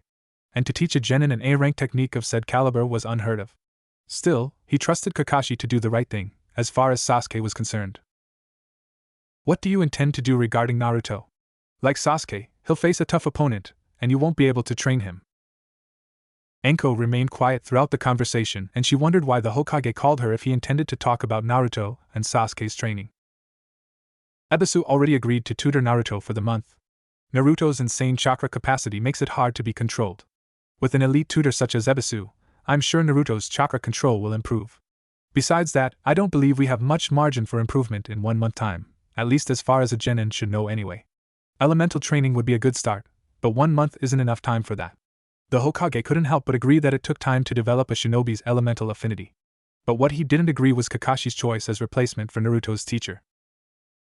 While I agree with you regarding the element, I believe that Ebisu, despite being an elite tutor, won't achieve results with someone like Naruto. From what Iruka told me, Naruto is more of a trial and error kind of learner. Focusing on theoretical explanations regarding chakra control won't achieve great results. And like you said, by the time he understands what Ebisu is trying to teach him, the month period will be over. I do not doubt your skills as a teacher, Kakashi, but I believe there's a more suitable teacher to improve his skills, and I even dare say that this person could help him develop his affinity faster. The smile on the Hokage's face told the silent Anko that she wouldn't like what was about to happen. The scarecrow Jounin wasn't bothered by the Hokage's explanation and shrugged his shoulders a bit. Who do you suggest then, Hokage-sama? He had a feeling he already knew the answer, but asked anyway. The Hokage smiled, before turning to the already enraged Anko. Think you can take care of him, Anko? He knew the woman would explode in about 2 seconds, but it never ceased to amuse this old man. What? Now I'm supposed to babysit some brat. Screw it, I'll deal with him just fine. When you meet him, Kakashi, tell him to meet me at the dango stand at noon. She marched towards the handle, but paused once she reached the handle and opened.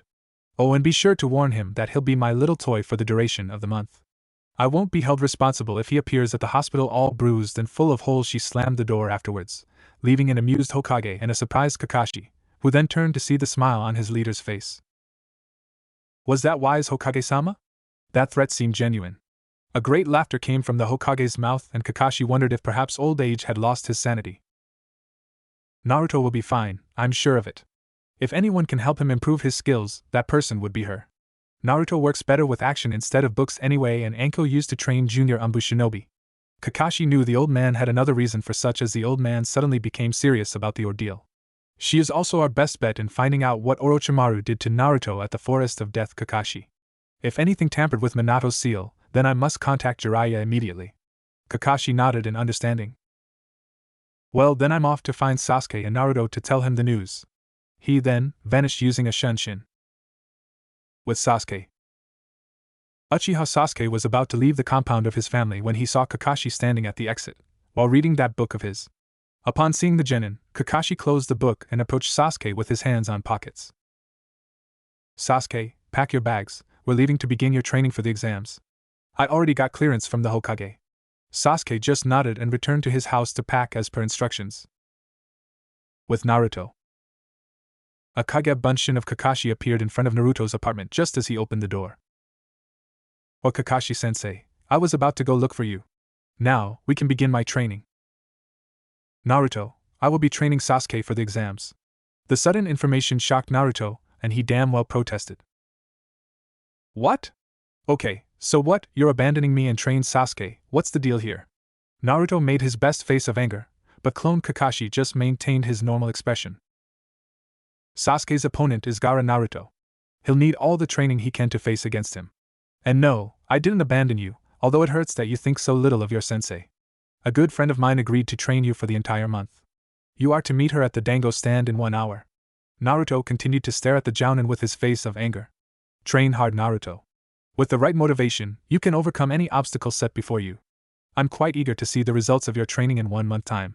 Until then, take care. Kakashi clone was dispelled soon afterward, which infuriated the blonde even more. However, the blonde wouldn't be deterred by this. He needed to get stronger. Becoming a Chunin meant one more step towards his Hokage dream. Plus, he needed to teach Neji a lesson for what he did to Hinata. 1 hour later.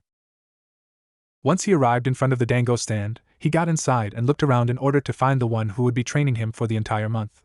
He was surprised, though, that only one person was there. Naruto was wondering where he met the kunoichi in front of him. There wasn't many kunoichis wearing trench coats, had purple hair and wore ambushin guards on her legs. When Anko turned and smiled at her charge, Naruto's face went blank in fear as he now remembered where he saw her for the first time. You are late, brat. I will be toward taking care of you. Ah, it's the crazy lady from the Chunin exams. Run for your lives, the blonde screamed to heavens as he ran far away from Anko. A vein popped on her forehead as she took all the empty dango sticks and even a few senbons from her pouch and chased the screaming Naruto. The brat's voice was annoying as it is, without him calling her crazy lady. Oh, he would pay dearly for that. It was a wild chase throughout the village as Naruto was busy dodging senbons that were being thrown by an infuriated Anko. Naruto quickly passed by Sasuke and Kakashi, never once stopping to grate them or curse Kakashi for doing this to him. When Anko passed with a great load of senbons between her fingers, Kakashi just smiled at his student, while Sasuke looked at his sensei. He was trying very hard not to laugh at the scene, though. Eventually, Naruto entered a training ground which was, in fact, a forest covered with trees and a nice river. He used tree walking to climb a tree, before the woman stopped chasing him. Brat, get down from there, I won't throw senbons at you anymore. I just want to talk to you. The frown on his face told her that he didn't trust her enough to do that. However, when she just walked away from him, towards the lake, he figured that she was telling the truth. So, he followed her, until the river margin as Anko stepped on top of the river and walked like she was doing before. Looking back, she saw that he wasn't following her. She smiled, knowing that, like Kakashi said, the blonde needed chakra control exercises. Okay, brat, let's get one thing straight. I don't like babysitting little brats, so if it's training what you desire, then training is what you'll get. I'm not used to training little genins, so I'll give you the same hard time I give to junior Anbu personnel. The very second I hear any complaint out of you, I'll leave and you're on your own. You understand? Naruto nodded, though something inside his mind told him very seriously to reconsider. Good. Now, according to your sensei Kakashi, your chakra control is total crap, so we'll work on that. Also, from what you've displayed minutes ago, you have good reflexes, but I'll hone them even more, so be prepared for sneak attacks. We'll only have 1 month, which hardly is enough time to improve your taijutsu, which by the way, still needs work. You'll be my punching bag for a while, until you learn how to fight at an adequate level. Our fights will be unrestricted, meaning that I can use anything against you, as you can on me. When I'm through with you, if you're not dead by then, you'll be considered chunin material in my book. Now, as far as ninjutsu and genjutsu, we'll focus more on the former. With chakra capacity as big as yours and with control as crappy as yours, no genjutsu technique would ever work. Now, the Hokage was against you focusing so much on your element, but we'll give it a try. Remember, for 1 month's time, you'll be mine to play with and you won't get to rest until maybe 2 days before the exam and only if I feel like it. This general type attitude was actually exciting Naruto, instead of frightening him. If half of what she intended to teach him got through, then he no doubt would win this tournament. Anko could see, in his eyes, that the boy wasn't scared and it only served to ignite something inside of her, as she reached for a piece of white paper inside her pouch. If he enjoys being tortured so much, he'll fall in love with me, she reasoned. Seriously, even Junior Anbu would be trembling right now. Maybe training this brat wouldn't be such a bad thing after all. But first, she needed to learn his element. This rule that elemental chakra is a chunin level skill was bullshit, and she intended to at least teach him a technique or two of his element. Now, before I begin to explain you about the elements, I'd like to see which one you're most suited with. So focus some chakra through this sheet of paper right here. It's made from a special tree here in Konoha. As Naruto took the piece of paper with his right hand, he looked at it for a while, before looking at the woman in front of him. He nodded and closed his eyes for a second. When he opened, he was surprised to see that the paper was sliced in multiple pieces. Upon looking at Anko's sudden shocked face, Naruto wondered if he did the exercise wrong. Actually, what shocked Anko wasn't the fact that she had to teach him the wind element. Sure, it was considered the toughest element to master, because of its volatility. What shocked her was that normally the paper would just sliced only once. She remembered when a friend of her Asuma was tested. Naruto's paper, instead, was sliced multiple times, perhaps indicating a very strong affinity for this element, which was quite unheard of. Naruto was still lost, though. What does this mean? She awakened from her shock and explained. It means that you, perhaps, have the strongest affinity for wind in Konohagakure. There are 5 main elements, and by channeling chakra through the paper, it could either catch on fire indicating a fire affinity, turn to dust indicating an earth affinity, get moist indicating a water affinity, crumble indicating a lightning affinity, or in your case, sliced in half indicating a wind affinity. Yours, though, show perhaps a stronger affinity, because normal wind affinities would just slice this paper in half. For now, we'll focus on improving your chakra control, reflexes, and taijutsu. When you get tired from it, you'll start the exercises meant for wind manipulation. Seriously, brat, what I'm about to say won't mean I'm praising you or anything, but you have potential that far exceeds your expectations. It will be up to you to make them into reality. Now, as far as schedule is concerned, you won't have much time to sleep. I was serious about what I said before. We'll be training from sunrise to sunset, and even during nights. Whatever it takes, Anko-sensei, Naruto said, earning a devilish smirk from Anko. Welcome to hell, then, Uzumaki Naruto. 1 week had passed since the beginning of Naruto's chakra, and like Anko warned, it was the living embodiment of hell. At first, Anko was against the idea of camping right at the training ground.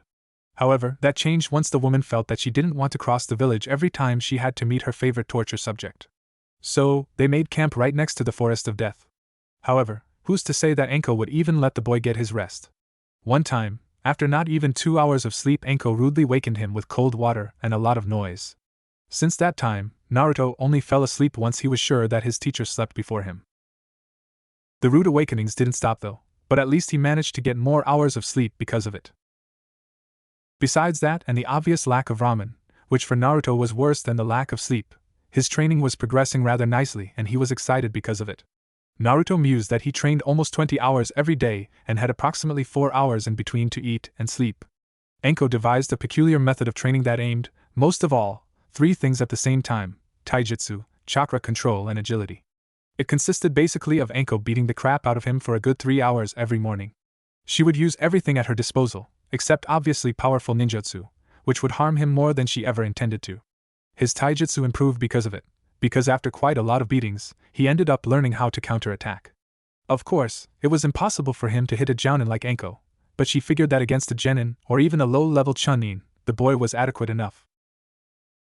Lastly, his chakra control improved because on occasions, Anko would take the fight to the trees and the on top of the water, forcing Naruto to use his control while dodging senbons and shurikens. It was precisely this way how he even learned how to do water walking. If he didn't learn, then Anko would use him as target practice for the rest of the day.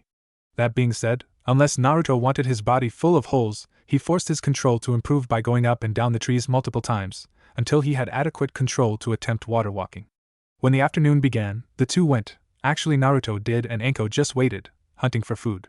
Anko even had the audacity of sending him inside the Forest of Death just so that he could grab a nice juicy steak for her. She expected for Naruto to encounter some dangerous creatures like a gigantic tarantula or a snake. The woman was surprised when Naruto appeared unscathed, as well as 20 clones, carrying a 500-pound wild pig for her. The poor animal had kunai holes all over his body. After lunch, it was time for ninjutsu. Anko believed that before Naruto even attempted the higher-level jutsus and even wind manipulation, he needed to master the genin-level techniques. Naruto actually protested against it, but he was quickly convinced once the jounin took some kunais from her holster and smiled deviously at him. Throughout the entire field, they've gathered a lot of wood and rocks for Naruto to use them as replacements without even blinking. At first, he was rather slow, but with time, Naruto managed to increase the pace, probably from fear of being Anko's target practice.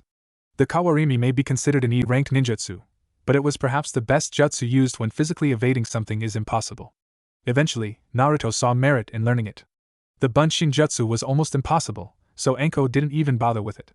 Naruto had way too much chakra for that to work. It didn't matter because he had the Kage Bunshin to use. Said training took 4 to 5 hours, before Anko moved on to wind manipulation. Since it took a great deal of concentration, she just let him alone for that time. She got Naruto a scroll on basic wind manipulation and even a couple jutsus for him to use if he even manages the first step down. It consisted of slicing a leaf in half using the boy's chakra. 1 week into it, and nothing much happened in that regard. Other than a small dent from the left side, nothing happened and an entire week had passed. Anko knew, though, that the genin would persevere. As the training progressed, much to Anko's surprise, Naruto rarely complained, if ever at all, when someone would already quit and return to their boring chunin or even jounin days. Of course, she wouldn't tell him that, because it would be complacent on her part. After the first week was done, she was proud to say that the Naruto's training was going well. His chakra control was much better than before. His taijutsu improved severely compared to that style he used before. One thing that Kakashi's training, or lack thereof, never seemed to bother changing. Now, she smiled and could honestly attest some difficulty at hitting the brat. His form improved as well as his agility. It was actually very impressive before for a genin, but now it can be considered chunin level. Out of 100 senbons she threw at him in 2 hours, she missed the impressive amount of 90 senbons. What was more impressive was that he used his kunai to deflect the other 10, But none of this was enough to beat Niji, and not once did she miss the opportunity to tell him that. Still, the brat was relentless with his training. When the second week came, Enko increased the pace of his training, as she constantly beat him more thoroughly and used her shurikens more accurately than before. Still, Naruto didn't complain, so she pushed forward. The brat would always demand more, and very rarely, he succumbed to unconsciousness. During one of their fights, Naruto managed to use the kawarimi so effectively that he managed to sneak behind his teacher and sent a horde of shuriken at her. Enko was so surprised that she nearly received all of them. It was so fast and so unpredictable in her mind. With a quick use of a kunai, she deflected them all. When she saw the smirk on his face, Enko felt compelled to smile as well. The rate in which his skills were advancing was ridiculous. And to tell the truth, she wanted to see his limit. She wanted to see how much he could grow under her care. She wanted to see him kicking everyone's ass at the exams. That's why, when the second week ended, she made a single kage bunshin and sent back to the village for a small gift. Enko attested Naruto as close-range fighter, so why not give him something in that regard? The clone came back with a scroll and gave it to the real one, while she saw Naruto focusing on the leaf slicing exercise. She could see that the leaf was almost 100% sliced, so Naruto was good as done for the exams in terms of wind manipulation. Naruto, that's enough for today, come here. The order came out as strange to the blonde, based on his experience so far, so he looked at her, waiting for a trap of some kind. Enko actually smirked at his response. At least, he was beginning to use his head more as well. What is it, Enko-sensei? The moon isn't up yet. Why are you telling me to stop? The blonde approached his sensei and took a seat in front of her. She looked at her student for a while. His body was hurting all over, his clothes were ragged and burned. For all intents and purposes, Naruto was a mess and wouldn't be able to do half the things he had done so far. Enko took the small fact that Naruto healed fast and used it to harden his muscles and reflexes. Through that much pain, he could now have a better understanding in a fight and dodge/evade instead of only blocking, like he did at the beginning. As I said it before, you're a close-range fighter and Niji is one as well. So, I've decided to give you an advantage, here you go. Naruto took the scroll from Enko's hand and unsealed its content, before a kodashi appeared on his right hand. Its design was simple and black in color, but Naruto couldn't take his eyes off it. He noticed that the hilt was barely big enough for him to use both hands, and he looked at Enko for an explanation. She didn't say anything and ushered him to release the sword from the scabbard and hold it in a reverse grip sort of way. It would be the style of kenjutsu that he would learn for the duration of 1 week. Naruto noticed that the hilt was smaller so that the metal could be longer in compensation. You are to treat this sword as if it were your own limbs, Naruto. Also, it will serve to hone your skills in wind manipulation. This sword is made with chakra-conductive metal.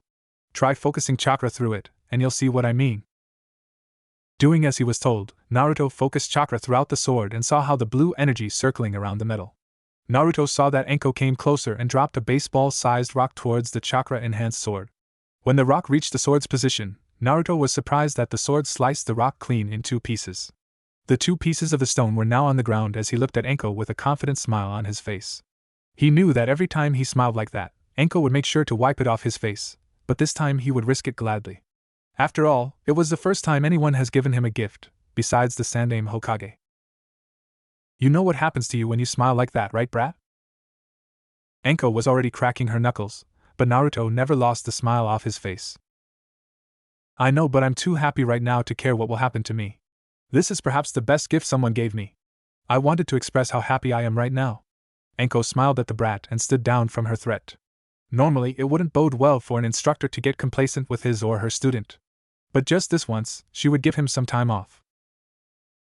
Okay, brat, you've earned some time off. But starting tomorrow, you'll work double of what you're doing right now, you got it?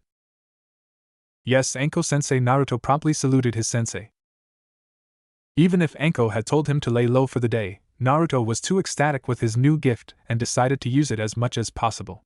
It was entirely Enko's fault, since she slipped the information that using a weapon to focus wind chakra on ended up decreasing the time needed to achieve proficiency in wind manipulation. The sensei didn't try to persuade him against it, because of this same reason.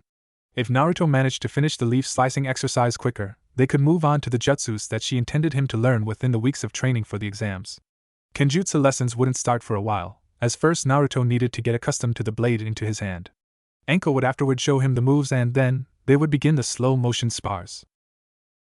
It took approximately 3 hours for Naruto to let go of the sword for the day, before he approached his sensei and took a seat.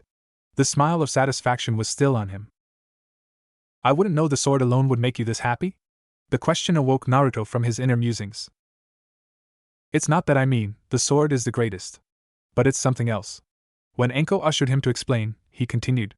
I've been a genin for quite some time now, but I've never realized how much further I could go before I started training with you, Anko-sensei. Kakashi-sensei is nice and all, but in all honesty, he didn't focus much on me, other than teaching the tree-walking exercise and some sparse lessons in taijutsu. What I mean to say is that I've learned more from you in 2 weeks than in 4 months from Kakashi-sensei. I just wanted to say thank you, not only for the sword, but for the training as well. Anko suddenly smirked at the blonde. If getting beat up every time is what you're thankful for, you're welcome, brat. Both smiled at the interaction, while eating some ration bars for dinner. Anko-sensei, do you think I could learn some wind jutsus now that I finished the leaf exercise? The sensei snorted at the comment. As far as I'm concerned, you're still due to finish. Anko stopped once she saw Naruto gathering a leaf from the ground and slicing it clean out of a sudden. The sword? Yeah. I just visualized the sword infused with my chakra and applied it to the leaf. Not bad, huh? Anko smiled and then gave Naruto a scroll containing 2 wind jutsus for him to learn, starting tomorrow. They were considered C-ranked and mostly supplementary techniques, but it would add nicely to Naruto's way of fighting. Both the Repushu, Gale Wind Palm technique, and the Daitapa, Great Breakthrough, would increase his odds in a fight. Taking Naruto's fast use of the Kawarimi in conjunction to these 2 techniques, the brat finally had a way to beat Niji, though the Byakugan couldn't be fooled in terms of attacking from behind. The genin was finally collecting the fruits from his hard work, but Anko would rather kill herself than to become lenient on the kid. Cammy knows he's this way because of her brutal methods. Okay, brat, get some rest. Tomorrow, we'll increase the pace of your training. We'll have 1 more week to train, and the next one, we'll take our time and study your opponents.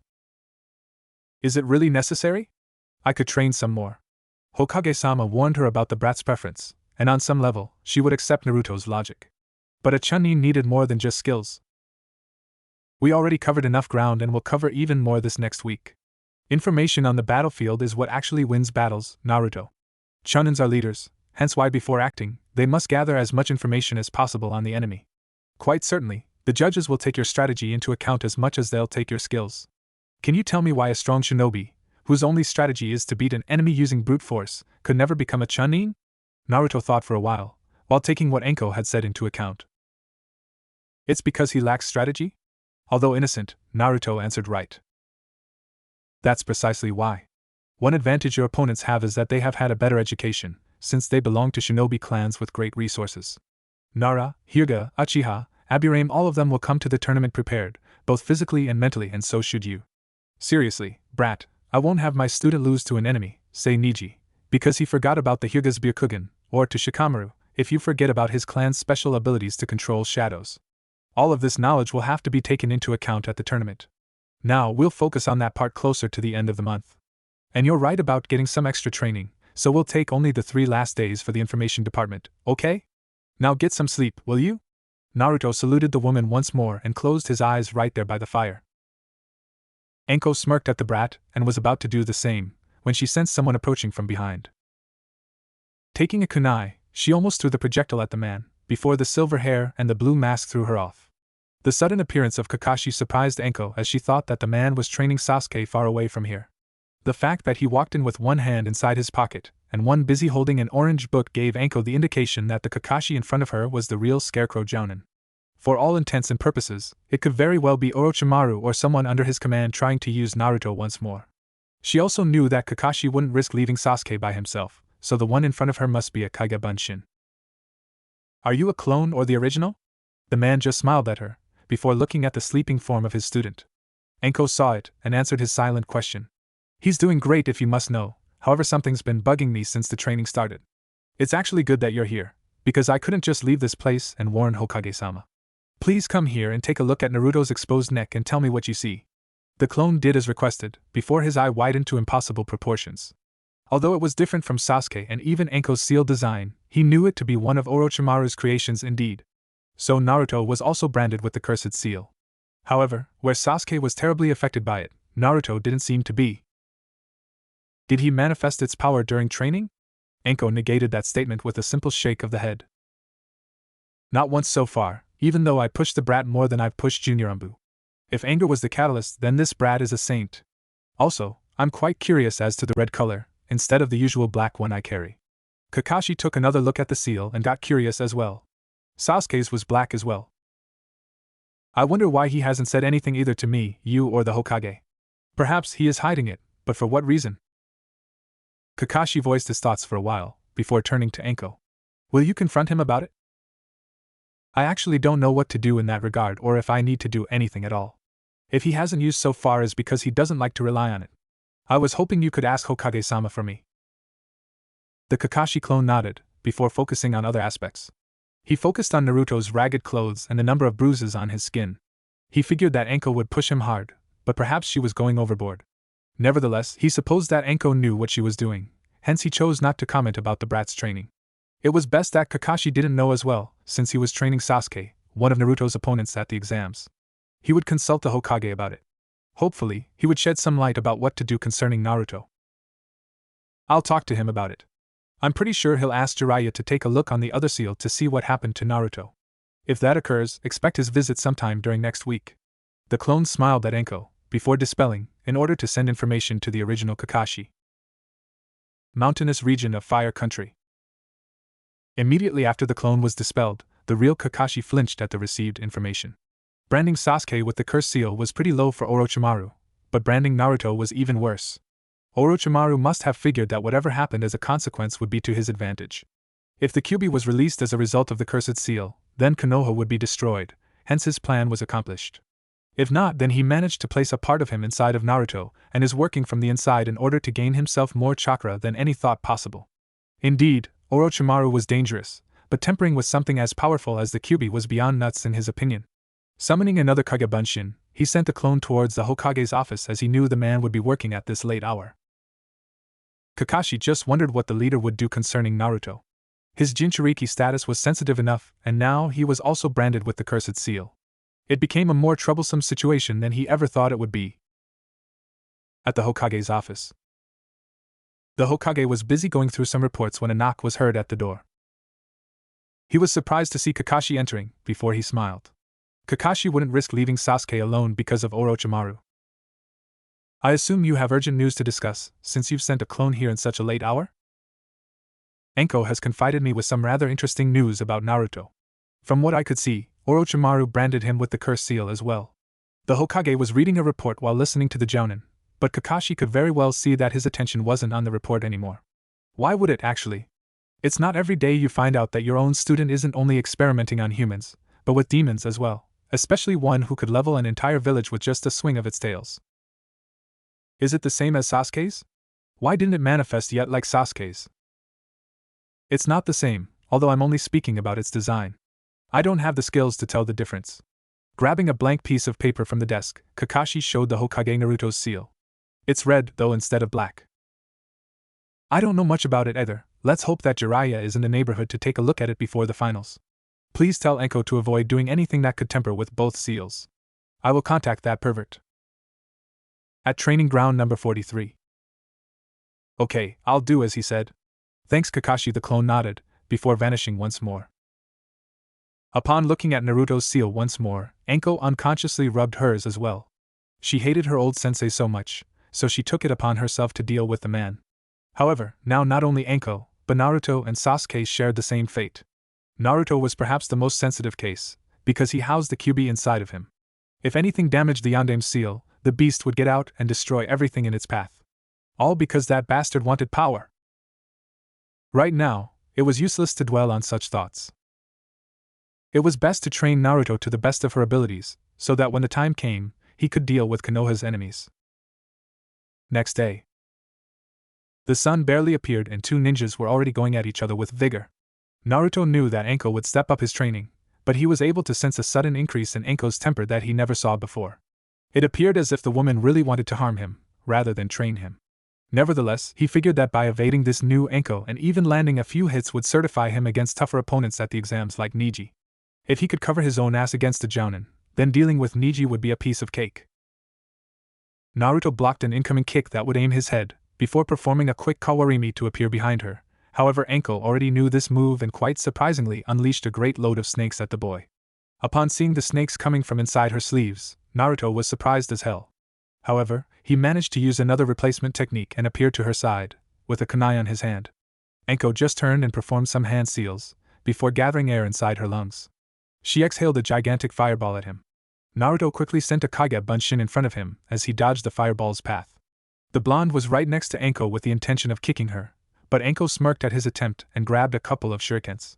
The genin knew that Anko wouldn't hesitate with those shurikens, hence why he jumped backwards and sticked himself to the behind him, before throwing some kunais at his sensei.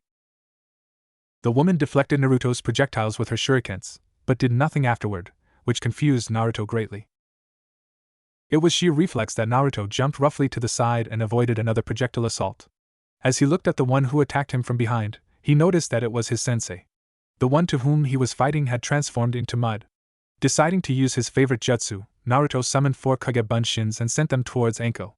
Anko expected the clones to attack her without any sort of coordination, however she quickly saw that they were a reflection of the original. So it took her some time to deal with them, however it worked well for Naruto to vanish from sight and prepare something for her. As soon as the clones were dealt with, Naruto quickly appeared behind Anko and attacked her. Anko turned in time to see him and bended her body slightly, avoiding Naruto's sneak attack. She then landed a fierce kick on his stomach. The genin was sent flying towards the ground, before landing hard on the ground. Anko dropped right in front of him and waited for her student to get up. "Get up, brat, I told you I'd increase the pace. You can do better than that, get up." Anko decided to provoke him further by landing a kick on his stomach. However, when she landed, she was surprised to see that she kicked wood instead. And it wasn't a normal piece of wood as it was covered with explosive tags. Anko snarled at the brat's sneakiness, before summoning a quick Tsuchi Bunshin to escape the explosion. Naruto was smirking at his trap, but frowned once he saw Anko standing behind him with a smile on her face. He got ready for any kind of attack, but instead all he received were claps coming from his sensei. Naruto managed, with a few E-rank ninjutsu, overcome a jounin. She wouldn't be a good sensei if she didn't praise her students' good work. "That was really nice, Naruto. Now hit the water. It's time for a new exercise in chakra control I've been meaning to teach you." Naruto took some time to breathe and nodded at the order. After he stopped in the middle of the lake, Naruto's eyes widened to impossible proportions once he saw a baseball-sized rock coming right his way fast. He managed to dodge it, albeit barely. This way you can practice your chakra control at the same time as you practice your agility. Now if you don't want to get hit, you'll have to dodge, and I have my entire collection of rocks here to throw at you. Both Naruto and the Hokage, who was watching everything with his mystic ball, face faulted at the overkill method of training, but only the Hokage had such luxury. Anko even summoned a Kage Bunshin and instead of 1, 2 now threw rocks at Naruto. While seeing the brat dodging the rocks out of fear for his life, the Hokage was wondering if perhaps Anko was taking this a bit too hard on the boy. The man never heard of Ambus being trained like this. But as the training progressed, the Hokage was amazed that Naruto was managing the exercise. He flinched once he saw that one nasty rock hit Naruto's stomach, which took the air away from him for a while. Anko at least waited until he was good enough to return and continued the assault. 2 hours later, Naruto was thanking the heavens that the exercise was over. Probably, the Hokage was as well, but the genin wouldn't know. "Now we'll be stuck with wind manipulation and kenjutsu, Naruto. You have 15 minutes to recover your energy and eat something." The boy just nodded and took a couple of ration bars from his pocket as he had time to ponder on what happened at the fight. He didn't know why, but immediately after the Bunshins were dealt with, Naruto saw the battle from an angle he had never been before. He also remembered seeing Anko punching him in the face, when actually, she only kicked him. What was going on here, he asked? It shouldn't be possible for this to occur, or was he actually losing his mind due to this insane training? "Is there something on your mind, brat?" After Naruto explained, Anko took a while to stare at Naruto as if what he said was nothing new. "You're telling me you didn't know about the fact that a Kage Bunshin transfers the information back to the original once dispelled?" The look of pure question mark in front of her pretty answered the question. Anko was contemplating between beating him for it or beat herself for not using this knowledge to his best interest. Granted that any information the clone gathered could be transferred to the original, the genin could boost his chakra control and wind manipulation exercises, as well as new jutsus to master, before the finals. "Naruto, how many clones can you produce without tiring yourself out?" Naruto moved to his thinking pose for a while. "Well, I'd say 100 give or take. Why?" Anko was practically laughing in excitement. "Summon 100 and divide them in 3 groups. One will practice chakra control. The second will practice the leaf slicing exercise, and the rest will be attempting the jutsus. The more you can summon, the faster your learning rate will be." Naruto took a while to understand and nodded, before summoning 100 copies of himself. He quickly divided them into groups as per Anko's orders, before everyone began their part of the training. Anko was marveled at the sight of so many training just for one's benefit. What am I going to do, Anko-sensei? The question alerted Anko and she turned to see the original. What shocked her was that instead of getting tired with all the chakra used for the Kage Bunshins, Naruto was perfectly fine. Seriously, how much chakra does this kid possess? He wasn't even using the curse seal or the fox's chakra. It was all his. Grab your sword, Naruto. It's time for you to learn the katas. So this was Naruto's routine for the entire week. From morning until noon, Naruto would fight with Anko with no restraints, not even with jutsus. In the afternoon, he would summon his clones for the chakra part and new ninjutsu techniques, while he practiced his kenjutsu katas. Anko would, on occasion, summon an Umbu training course and usher the genin to go through it a great number of times, so that he could lower his time needed to go through the obstacles. And Naruto achieved some great timing on the obstacle course. Not Umbu level though, but good enough to leave a lot of chunins behind. When the week was over, Anko decided to test the results of Naruto's training with the Kage Bunshins. The results were nearly palpable as his speed greatly increased as well as the speed behind his techniques. The blonde managed to learn the two futon jutsus, and even adapted them to his routine. He would use Kawarimi to get behind the enemy and throw two shurikens, before using the Repushu technique to impale the enemy. Anko only managed to dodge it by using the Tsuchi Bunshin technique. One last thing that she wanted Naruto to learn was the order of elements. As soon as he unleashed the Daitapa technique on Anko, she used the Grand Fireball technique back at him. The fire technique was fueled by the wind technique and increased its size while maintaining his course at Naruto. Naruto, you've did great. Now can you tell me why my technique overcame yours? Is it because you are stronger than me? Obviously true, but that's not the reason. In order to fight using elemental ninjutsu, you must know which element is stronger than which. Therefore, when you face someone with a stronger element than yours, you can use other attacks. Remember the sequence. Fire beats wind. Wind beats lightning. Lightning beats earth. Earth beats water. Water beats fire. If you realize that, you will know if you have the advantage in element or not. Plus, being a wind user means your body is more vulnerable to fire attacks. This is important, so you must understand. If, for instance, you fight against Sasuke or any enemy with fire as his main element, don't try to block or use wind attacks. You'll just increase your odds of defeat and even your death. Do you understand? When Anko used the word death, Naruto understood the importance of knowing. He took a while, but he understood. The sequence was easy to memorize and the same concept applied to his body, so he understood. I understand, Anko-sensei. Just watch out for fire users and I will be fine. Fire is your worst enemy indeed, but do watch out for other elements as well. They may not deal as much damage as fire, but they do cause damage nonetheless. Now, I believe it's high time you earned yourself a bigger break of 2 days. You can thank your Kage Bunshins for that. However, I expect you to return here at 0800 hours for a small recap of things, before we proceed with the information gathering department. You can do whatever you want, brat. Just don't overexert yourself too much. Naruto bowed to his sensei, before walking towards the village. His clothes were a mess and it would be better if he simply threw it away. Anko wished the boy would get over it and appear inside a ninja clothing store, but she wouldn't push him to do it. After all, it would be quite hypocritical of her to say bad things about his taste in clothing. With the rest of the time free, she supposed it was high time she focused on her hobby, torturing criminals. With Naruto.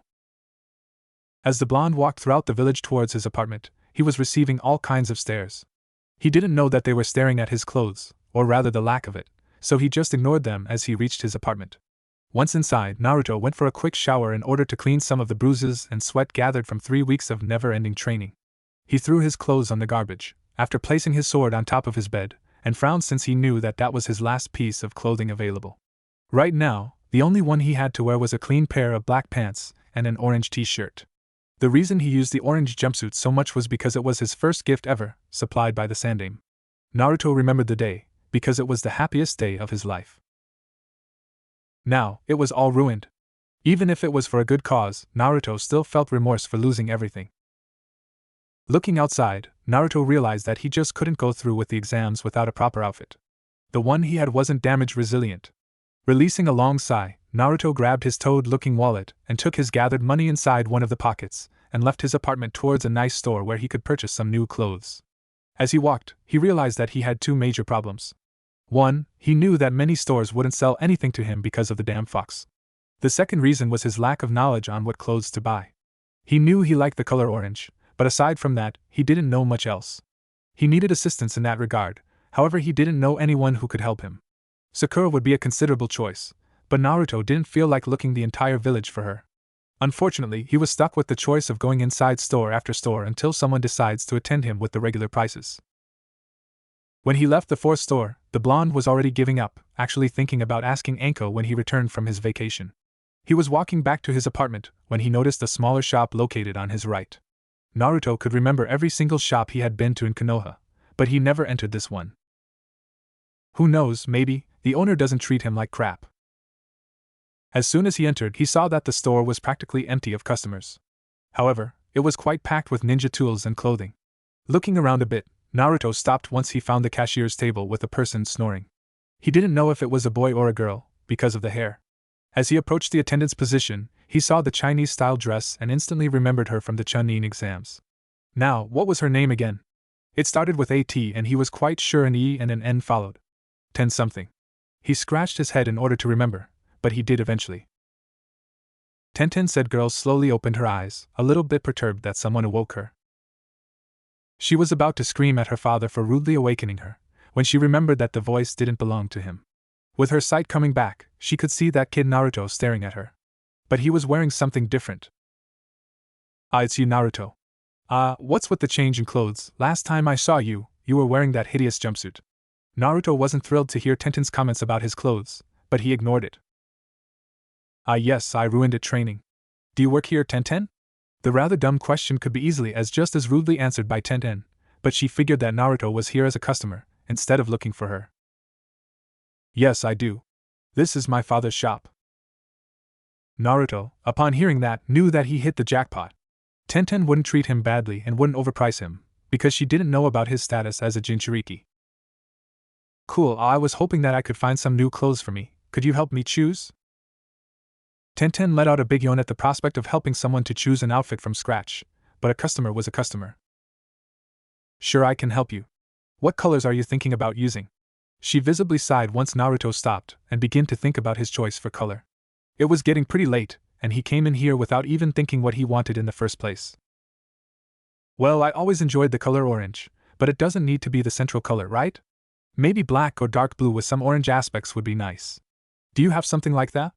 Also, I'm not that interested in long sleeves anymore, so pants and a t-shirt is fine. Tenten sighed once more, but went towards the clothes department to select some items according to Naruto's preference.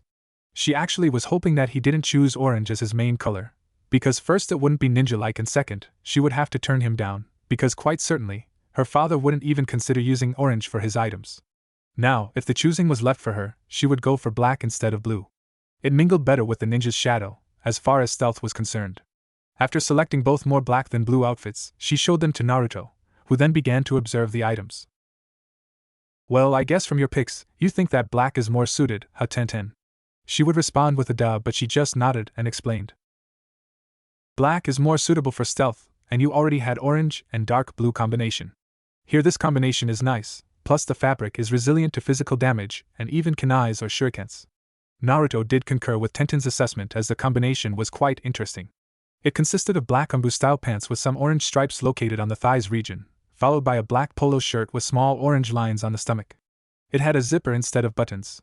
Tenten even complimented the outfit with some fishnet clothing to go under the polo shirt and a pair of black sandals, to which Naruto concurred as well. I liked it, Tenten. Could you perhaps engrave an orange spiral seal on the shirt's back? Tenten nodded and started taking Naruto's measurements for the clothes manufacturing. She only had a showroom, not a stock of piled clothes. How many do you want, Naruto? The blonde looked at her, and then took the money he saved from his missions. How many can I afford with this much?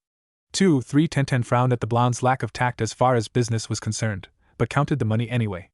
Naruto was expecting to buy at least 2, because that's the price that everyone charged him. When Tenten told him a much higher number, he thought she was on crack or something. 7 sets in other shops would cost at least 3 times his saved amount. The surprise only took about 2 seconds, before he realized that Tenten's shop was perhaps the only one, besides the ramen shop, which didn't overprice him. I only need 3 for now, thanks, Tenten. Well, you have money for more if you wish. Perhaps a nice set of kunais and shurikens? We just received a new shipment, and they are top-notch. I can give you 1 set of each and you still have change. Now, Naruto was hallucinating. But like before, Tenten's shop sold him the regular price just like all the other shops would, if he wasn't who he was.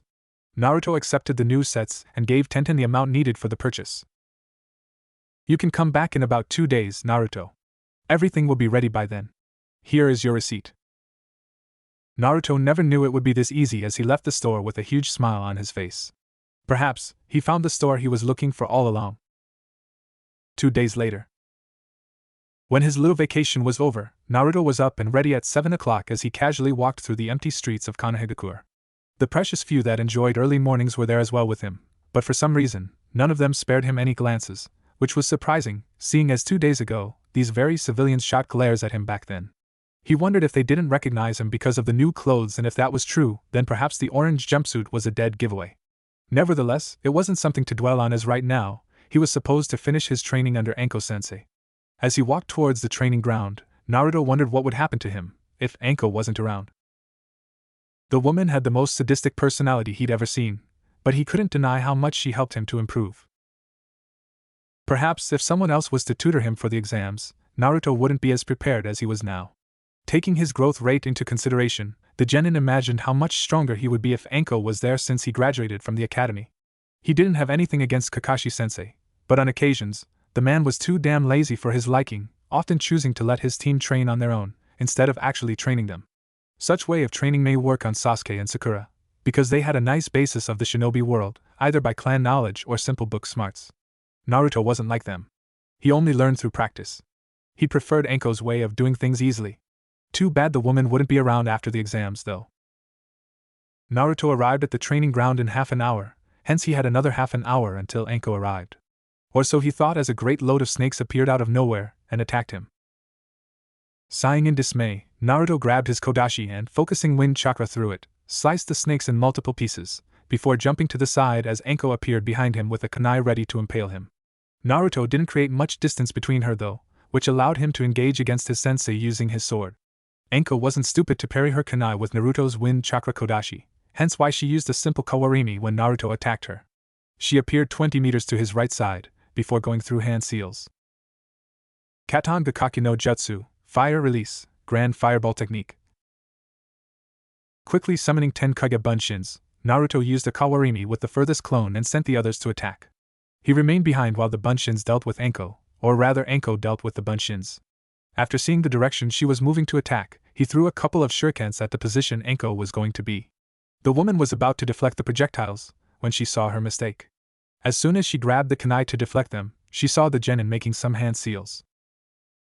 Futon Repushu, Wind Release, Gale Wind Palm Technique. The shurikens received the extra speed with grace as both of them impaled Anko right on her chest. Her body was replaced with mud. He stood his ground, waiting for the attack to come, but no one ever came. He turned and saw his sensei sitting on a gigantic stone eating some dango for breakfast. Naruto could see that the woman was enjoying every second of her favorite dish. Too bad she wasn't introduced to the world's best food, ramen. He slowly walked towards his sensei, a little bit perturbed about the fact that she was declaring her love to the food as it was part of a ritual. However, he realized that he did the same thing with his favorite dish. That's the welcome I receive, Anko-sensei? I was 30 minutes early for the meeting. The woman smiled sweetly at the kid, before finishing her last piece of dango. Afterward, she jumped from the rock and stood right in front of her student. Wow, brat, I would never think you'd change your wardrobe so drastically. What happened? Naruto just looked at her as if she didn't remember that it was she who destroyed every cloth he possessed. I lost all of them in training, remember? So I went into this shop 2 days ago and bought these. Pretty cool, huh? The black arm braces were my idea. Naruto bought them when he returned to the store yesterday to pick up his clothes. Anko smiled and decided to check the boy over from head to toe. She took a while to size him up from the front, before turning to the back. She knew that the boy enjoyed the color orange, and while it wasn't the best of color to a ninja, he managed to pick a nice outfit. It was an extreme improvement from before, seeing as Naruto's old clothes wasn't considered ninja-like at all. Also, like he said, the arm braces were a nice touch, especially considering that they could very well be used against Naruto's first opponent. When a Hyuga used their Juken, one touch from them and the opponent was dealt with. With the arm braces, Naruto could use them to block the Juken strikes. Nice to see you using your brain, kid. Indeed, it's a nice outfit, although I'm pretty sure it wasn't you who picked it. Naruto frowned at the woman, which earned a couple seconds of laughter from Anko. Now, enough of that, I chose to test you that way to see your reflexes, which was good. You can never walk in anywhere and don't expect retaliation. Now, on this last week, like I said, we'll be covering the information on your opponents. However, I decided to add something else. The last one of the shinobi arts, which I know you suck at, genjutsu, or rather how to detect and dispel one. Despite the obvious jab to his skills, Naruto approved. It was his biggest weakness after all. Now, take a seat and tell me about what do you know about Niji. The entire month of training passed by and Naruto could say he detested only one part of it. Enko found that indeed the blonde lacked in the intellectual department a bit, as it took a while for him to understand the mechanics of the Jujutsu Byakugan as well as others' abilities. In the end, though, Enko and Naruto managed to cover a great deal of knowledge of all the combatants, even the ones that Naruto wouldn't likely fight against, considering the results of each fight. Enko, at the end of the training, surmised that Naruto was as ready as he'll ever be for the third phase of the exams. Probably his strongest weakness would be his brashness, this being the only handicap she couldn't cure him of. With a Hyuga, attacking without an action plan was considered suicide, and thus, she spent an entire day reminding him of that. Right now, she couldn't do anything more for him, though. She hoped that the runt would perform well when the time came. One aspect that the judges take into consideration, more than anything, is the strategy. Strength and speed alone was no guarantee of promotion. Enko at least hoped that Naruto remembered that when facing the Hyuga as well as the others. She knew what happened between her student and Hyuga Niji at the preliminaries, and she was afraid that Naruto would forget everything he learned thus far, choosing to rely on brute force instead of the strategy they came up with during their conversations. Well, she did what she could given the time frame, she reasoned. After meeting with the brat for the last time before the exams, she figured it was high time she filled the tank with dango and hot sake. Naruto, for his part, took his time thanking Enko for her immense help throughout the month, before walking back to his apartment. He still had 2 days until the tournament, so he figured he would do nothing for the majority of the day, which was about to turn into night in a few minutes. It took him less than half an hour from the training ground towards his apartment. Quickly opening the door with a yawn, the blonde figured that it was high time he took a nice nap. He would have plenty of time to rest his body and restore his chakra capacity. Once he got inside the apartment, though, he sensed that something was wrong. 1. He remembered closing the only window in the room once he left, and 2. The lock didn't take nearly as long as it normally took to open. When he reached the living room, he was surprised to see a man sleeping on his couch. His appearance was kind of weird, Naruto reasoned. Even if the man was sleeping, Naruto wouldn't put it past him not to retaliate. The blonde placed his sword inches from the man's neck. Who are you and what are you doing sleeping on my couch? The noise awakened the man, who only opened his right eye and yawned some, before getting up. What took you so long to get here, brat? I've been waiting here for you for 3 hours now. Naruto's sweat dropped at the man's accusation. He never even met the old geezer before. I don't even know you, old geezer, and you didn't answer my question. Jiraiya blinked at the blonde, before figuring that an introduction was in order. I'm Jiraiya of the Sannin, you brat. A kid these days, no respect. The reason I'm here is because I'm to escort you to the Hokage's office. Now come on, I don't have all day. Naruto, despite knowing something about the Sannins, didn't express the respect the elder man thought he would receive. Instead, Naruto just grumbled a few incoherent words and went to the bathroom to clean himself a bit. The perverted Sannin ended up being amused of the little genin's reaction and stood in the middle of the living room, contemplating everything around him. His sensei, the Sandaime Hokage, shared quite a lot of information with him about Naruto, including the month he trained with the Psycho Special Jounin Mitarashi Enko. What was most impressive was that the brat handled that much time with her. Most umbus wouldn't last more than 10 days. Soon Naruto exited the bathroom and still complaining. Okay, let's get this over with already. I was about to sleep right now.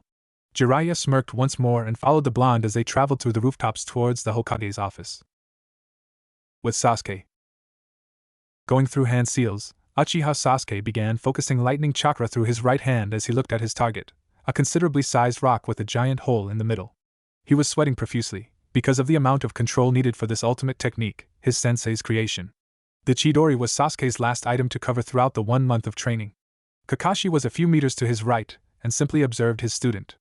Sasuke came a long way in terms of taijutsu, agility and ninjutsu. He did inherit his clan's genius, as it didn't take him more than 10 minutes to learn a new jutsu and incorporate it to his strategy.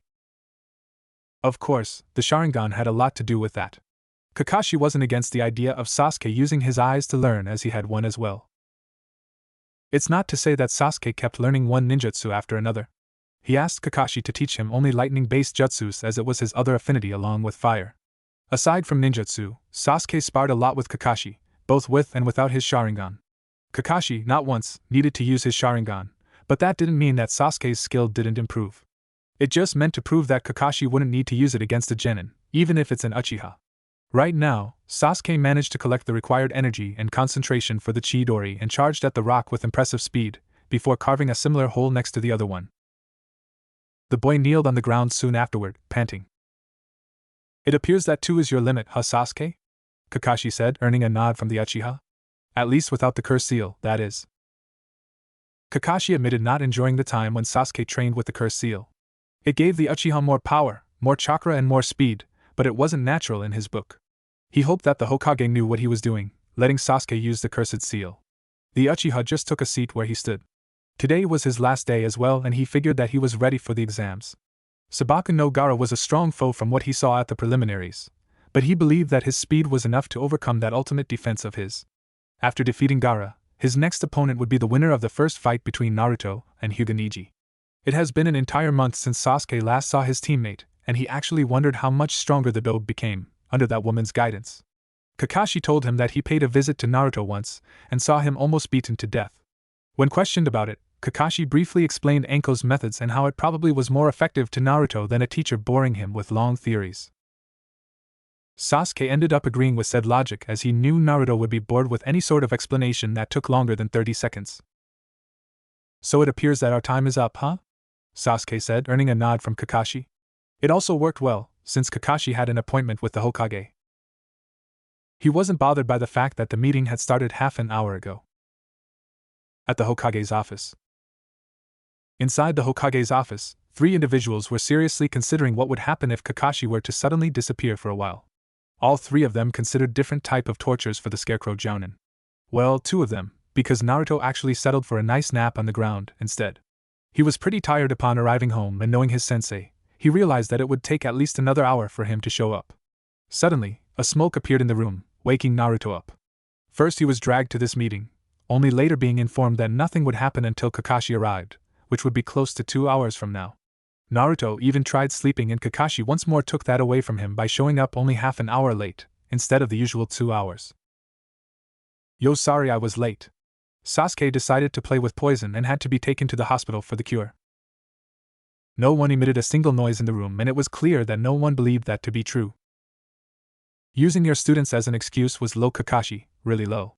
The Hokage surmised, as he had yet to hear this type of excuse from Kakashi. Kakashi merely smiled at that, before the meeting started. It actually took a while for Hiruzen, Jiraiya and Naruto to stop picturing a nice session of torture for the Jounin. After that was done, the 3 eldest in the room started discussing some trivial things about the village's security, and Naruto just kept listening with plain boredom. His eyes were almost shutting once more as he couldn't believe that someone would drag him into a meeting he wouldn't even be a part of. Suddenly, though, his patience was at an end. He wanted to sleep, goddammit, not listen to them talking between each other. "Excuse me, Hokage Gigi, but can I go now? I don't know why I was summoned here," Naruto said, earning the attention of everyone in the room. My apologies, Naruto. No, you can't go, I'm afraid. We just want to know one thing from you." Naruto nodded, ushering the Hokage to continue.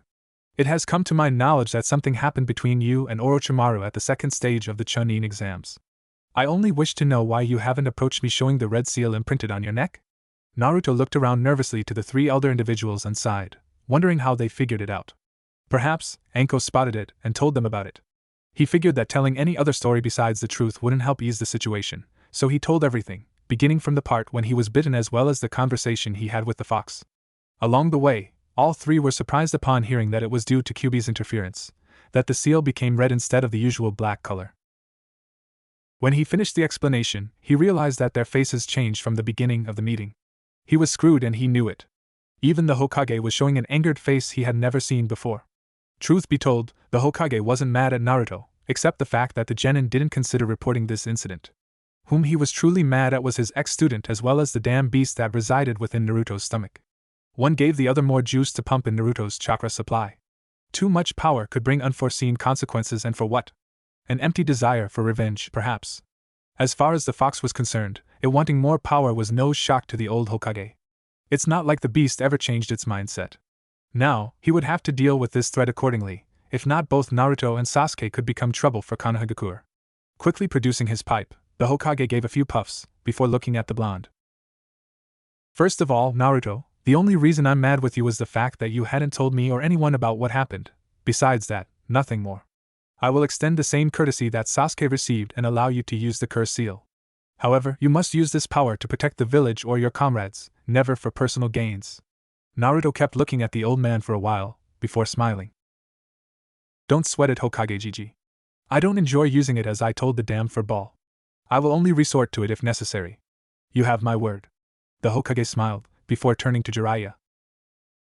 Naruto, as you've been properly introduced, this is Jiraiya, a member of the Sannin and our village's most skilled seal master. I called him here so that he could take a look at your other seal. The blonde nodded before he was asked to lift his shirt and focus a bit of chakra. Jiraiya kneeled in front of him and analyzed the seal that was responsible for keeping the fox caged. He started emitting a grave noise as if he had found something that piqued his interest. Naruto saw it and immediately became preoccupied. He immediately asked what was wrong, but Jiraiya just continued with the same noise as before, looking at the brat's face and then looking back at the seal before emitting the same noise one more time. By now, Naruto was starting to picture the worst-case scenario based on Jiraiya's answers or lack thereof. Suddenly, the perverted Sannin got up and with a huge smile on his face, announced his verdict. Nothing wrong, brat. The seal is as good as it always has been. All of them ignored Naruto, who was screaming obscenities at the Sannin for worrying him. Now, I was meaning to ask you something, brat. Care to join me for some ramen? The word managed to quiet the kid down, and he eagerly nodded, before both left the office towards the best ramen place in Konoha. At Ichiraku's. Say, Naruto asked Jiraiya as he watched the blonde finish his fourth bowl and begin the fifth. Do you feel prepared for the Chunin tournament in 2 days? You bet ya. Enko-sensei has taught me a lot and I will kick everyone's ass, believe it. Naruto even punched the air, before resuming the task of finishing bowl after bowl of ramen. I can see that, and did she ever mention anything about summons to you? Jiraiya asked, before Naruto showed his long thinking pose. I guess not. Well, I'd like to show you something. Are you finished? The pervert couldn't take his eyes off the pile of bowls that rested in front of him. It had to be the Kyuubi somehow. No human being could eat 20 bowls of ramen like that. The perverted now understood why the owners of the tent were so happy to see Naruto. With him alone, they could sell an entire day's worth of meals and earn a great profit. Quickly paying the bill, he and Naruto left, towards one of the training grounds. None of them turned to see Tucci and I am grinning from ear to ear at the fact that they've actually sold the equivalent of an entire week's supply of their product. One of the training grounds. After a bit of walking, Naruto and Jiraiya stopped near a small water stream, which happened to be one of Konoha's many training grounds. Okay, brat. Now that we're here, I want to talk to you about a jutsu called Kuchios no Jutsu, summoning technique. To Naruto's confused face, Jiraiya began the explanation. Kuchios no Jutsu is a space-time ninjutsu that allows a ninja to call upon animals to fight with him, or her. A few things are required for such technique, such as a great amount of chakra, a signed contract and a few drops of blood. Here, let me show you what it is, Jiraiya said, before biting his thumb and moving his hands to form the needed hand seals. He then slammed his hand on the ground, before smoke surrounded him and Naruto. Suddenly, right in front of Naruto, appeared a horse-sized toad and Jiraiya was seating on top of it. I, for instance, have a contract with the toads and I can call upon them to aid me if need arises. Would you like to summon them as well, kid? Naruto looked at the toad in front of him and started drooling for a while, at the prospect of being able to do something like that. However, something in his mind clicked and he remembered Enko's teachings. Why are you giving me this jutsu just like that? We've only met like 2 hours ago. Jiraiya was obviously surprised by the suspicious question. Surely, he thought that the kid would be ecstatic to learn new stuff. He guessed that Enko must have drilled some important knowledge in his head. It is considered a great honor, kid, to be able to summon the toads. The Hokage felt it was wise to give it to you and I concur with him. He asked me this favor and I intend to honor it. Now, before anything, you'll have to sign your name into this contract. As soon as the words left Jiraiya's mouth, the toad extended his tongue towards Naruto and handed him the contract. While the blonde was studying the scroll a bit, Jiraiya smiled seeing as Naruto stopped asking questions about why he was being allowed to sign the toad contract, one which was only signed by 2 people so far. And he never said which Hokage asked him, so Naruto must have thought it was the Sandaime. As soon as Naruto opened the scroll, he saw only 2 names written and opened his eyes wide at the mention of the second name. The Yondaime Hokage was his hero and role model ever since he started the academy, and now he would learn a technique that was used by him as well. Biting his thumb, Naruto wrote his name on the 3rd column next to the Yondaime's name, before the scroll wrapped itself and was collected by the toad, which then vanished in thin air. Jiraiya, then, approached Naruto's position and quickly taught him the hand seals needed for the jutsu. To his great surprise, Naruto caught the sequence quite quick and gave his first try. As soon as he slammed the hand on the ground, he saw the gathered smoke and smiled in anticipation. To Jiraiya's shocked expression, appeared a battle toad the same size as the red one which appeared with the contract. This toad had black samurai armor and 2 swords strapped on his back. If his smile, or lack thereof, was any indication, the toad wasn't friendly. The toad in question looked around and spotted Jiraiya. "Jiraiya-sama, what can I do to assist? My name is Gamatsurugi." The perverted Sannin placed both hands on each side of his waist and smiled. "Nice to meet you, Gamatsurugi-san, but it wasn't me who summoned you. It was the blonde kid behind you."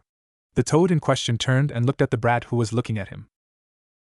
It took a couple of seconds to realize that the kid was actually looking at his swords. "So, I gather that you are the toad's new summoner then. And you appreciate my swords. I must say yours is impressive as well, kid. I always enjoy a nice kenjutsu practice, and I believe this is a good test as any." Gamatsurugi took one of his swords and waited for Naruto to take his.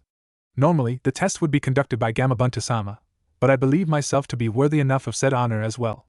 If you manage to hold your own in a battle against me, kid, then you have the right to summon our kind anytime. Naruto nodded, and with a smile, he grabbed his kodashi and held it in a reverse grip in front of him, just like Anko had instructed. Jiraiya kneeled on the ground a few meters away from the two as he looked at the blonde. Jiraiya could see that Anko's training bore great fruits if Naruto's determination eyes were any indication. Also, from Naruto's file, brashness was one of his characteristics. Therefore, he was surprised to see that the kid was standing there studying his opponent instead of attacking right away. The toad nodded at Naruto's focus and decided to attack first. Even if the kid had fire in his eyes, the toad was considered the most skilled sword fighter of his homeland. There was no way the kid could hold on. Using his speed, Gamatsurugi appeared in front of Naruto and swung his sword aiming Naruto's shoulder. The noise of metal clashing with metal surprised everyone, and the two stood in the middle of the clearing clenching swords.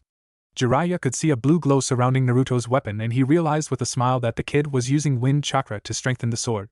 Loosening his grip a bit, and allowing the toad to lose his balance, Naruto appeared from the side and aimed a precise strike, which was blocked by the toad, before it attempted a fierce kick at the genin.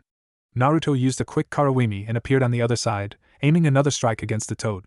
Gamatsurugi managed to parry once more, before aiming another attack on Naruto. This one merely sliced a couple of hair as Naruto ducked and managed to strike the toad using the back of his sword's hilt. Not wanting to relent, Naruto charged the toad with his wind-infused weapon and swung his sword with all his strength. The toad saw the move and managed to parry the technique, albeit barely. The strength of the attack forced him to back off a bit. Jiraiya never ceased to smile as he observed Naruto's prowess with the sword in such a small time frame. He wondered what approach was used by Anko to achieve such great results. "You're good and all, kid, but now it seems I must increase the pace," the toad said before grabbing the second sword. Naruto immediately paled at the prospect of being killed here. So far, he only managed a few hits here and there. His opponent was much stronger with just one sword. 2 now would be suicide. Nevertheless, he stood there facing the toad, expecting the move. He would have to resort to other skills aside from swords. As soon as Gamatsurugi made his move, Naruto threw his sword in the air and began a quick series of hand seals, surprising Jiraiya. He gathered a great load of air inside his lungs. Futon de Tapa, wind release, great breakthrough technique. Before the toad could come within inches from Naruto, the boy unleashed a powerful gust of wind that sent the toad flying a great distance away. Besides this, the technique was laced with cutting chakra, so the toad's body was severely hurt. Despite that, the toad smiled as he got up and placed both swords on its back once more. It appeared in front of the blonde and landed on its hands on top of his shoulder. The toad didn't need to say anything as Naruto clearly passed the test. It merely nodded, before vanishing in smoke, surprising Naruto, who then turned to Jiraiya for questioning. "He only had the chakra you supplied him with.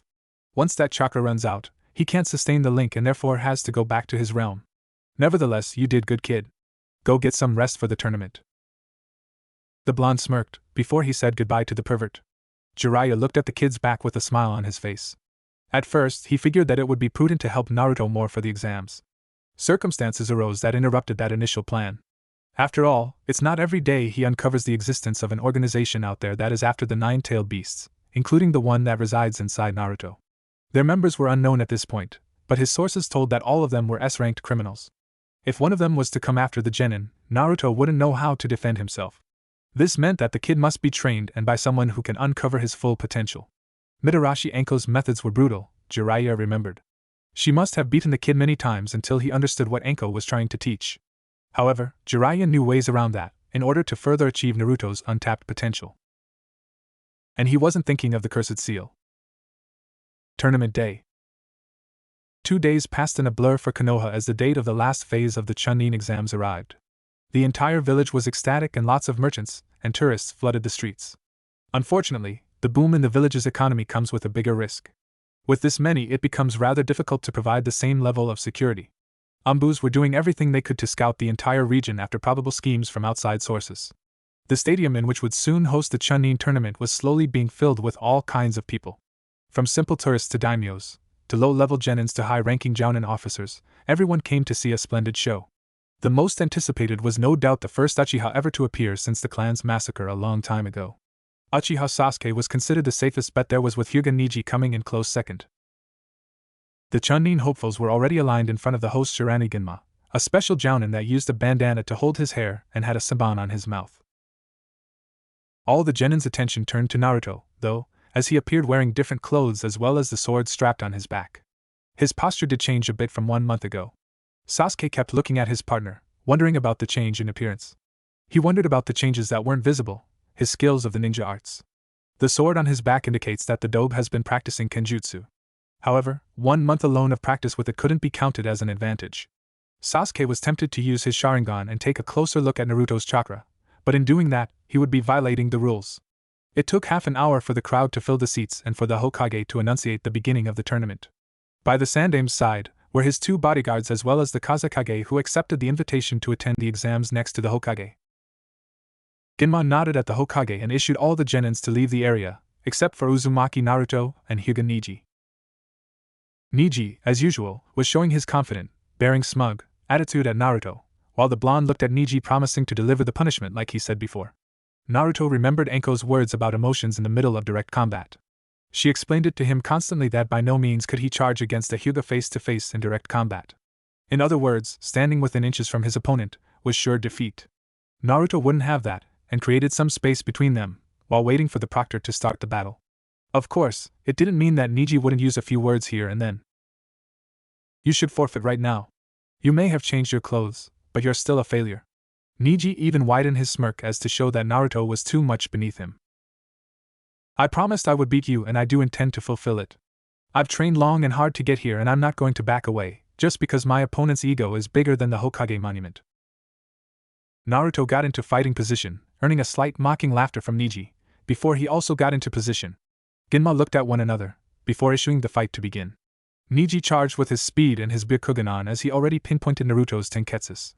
As soon as Neji arrived within inches from Naruto's position, he aimed at the one of them, but was surprised when Naruto managed to block the strikes by blocking his wrists. Neji increased the pace of his strikes, but Naruto managed to follow him, while maintaining a safe distance. As soon as he managed to block one last strike, Naruto placed one step forward and disrupted Neji's guard, before landing a powerful punch on Neji's face, surprising everyone. Naruto understood what Enko was trying to tell him about the Juken style of fighting. The blonde wasn't about to wait for another attack and summoned 3 Kage Bunshins to attack, while he remained behind. The Bunshins immediately charged and Neji used his agility to try and take care of them. To his surprise, though, the team of Bunshins fought with deadly proficiency, and each managed to cover the other. So when Neji moved to strike one, he had to back off, because another would move from behind and attack. His Byakugan kept close attention at all 4 Narutos, even the one that stood at the back doing nothing. He gritted his teeth in annoyance at this loser, before quickening the pace and dealing with all 3 at the same time. His smirk didn't last long as an entire barrage of shurikens came charging at him with impressive speed. Neji managed to dodge the projectiles, but snarled once he felt one of them slice his face a little bit, causing a small line of blood to appear. Naruto smirked and pulled more shurikens from his pouch, before throwing them at Neji. The Hyuga managed to see them with the Byakugan and was about to dodge, when he saw Naruto doing hand seals. Everyone became surprised at seeing Naruto performing an elemental jutsu. Futon Repushu, Wind Release, Gale Wind Palm Technique. The projectiles received the extra push and increased their speed. Neji couldn't keep up and the projectiles were approaching fast. He was hoping not to use this technique until later on, but the damn loser was pushing his buttons a lot. Neji began to spin his body rapidly and focusing chakra throughout all his tenketsus at the same time, earning shocked looks from the Hyuga clan's main branch, because that move happens to be from them. Niji managed to create a dome of blue chakra that was capable of deflecting the shurikens, even with the aid of wind chakra. Naruto sure was surprised, since he didn't know about that ability. You see now how much of a failure you are compared to me, Niji said with a smirk on his face, but he was slightly bothered by the fact that Naruto was smiling as well. That was a neat trick, Niji. But it's merely defensive. So far, you haven't even landed one hit on me, whereas I managed to draw your precious blood. The entire stadium was dead silent as everyone was focused on the battle. So far, Naruto's growth was the most surprising, considering that a month ago, he could barely do anything right. Now, here he was holding his own against a genin more experienced, and who was nominated Rookie of the last year 1 year ago. Niji, for his part, couldn't admit it out loud, but Naruto was right. So far, the only one with a clear hit was the failure. Niji smirked though. Naruto may have improved in skills lately, but at the distance he was in, there was no doubt in Niji's mind that he would win this match with his next move. This is when our fight ends. You are within my field of divination. Naruto looked surprised because he didn't know what was going on. He wasn't about to stay still, though, that's for sure. As soon as Niji vanished in order to begin his deadly technique, Naruto finished a couple of hand seals needed to replace himself with one of the shurikens that he threw at Niji. When the Hyuga landed the first 2 strikes, he was shocked to see Naruto's body vanishing and a shuriken appeared. The Hyuga's Byakugan spotted Naruto already finishing a sequence of hand seals, before gathering air inside his lungs. Naruto blew up a strong torrent of wind straight at Niji, who didn't have time to use his ultimate defense technique and receive the full technique. His body was sent flying, while the cutting edge of the technique began its work, giving Niji a great number of wounds. Niji's body was dragged a long distance away, while clenching his teeth at the amount of pain received by the wind technique. Everyone in the stadium looked shocked at such a strong technique. Tenten was one of them, as she was sure Naruto wouldn't have a chance against Niji. Enko appeared smiling at the brat's unique usage of Kawarimi and sneak attack the enemy. There was no way Niji would get up from that attack, and even if he did, his body was so badly hurt. It appears that Naruto learned a lot from you, Enko, Kakashi said by her side, which earned a nod from the woman. The brat owned the entire match from beginning to finish, Enko commented with a smile on her face, earning nods from Asuma and Kurenai, who were sitting close to them. Asuma smiled seeing as the scroll he gave to Enko helped the kid. He was happy seeing as he had found another wind user in Konoha. Sasuke smirked at Naruto's new techniques from the genin booth, as did Shikamaru and Shino. Naruto certainly surprised everyone. Back at the arena, Niji slowly got up from the ground as he held his right bleeding arm. His entire body was beaten and covered with bruises.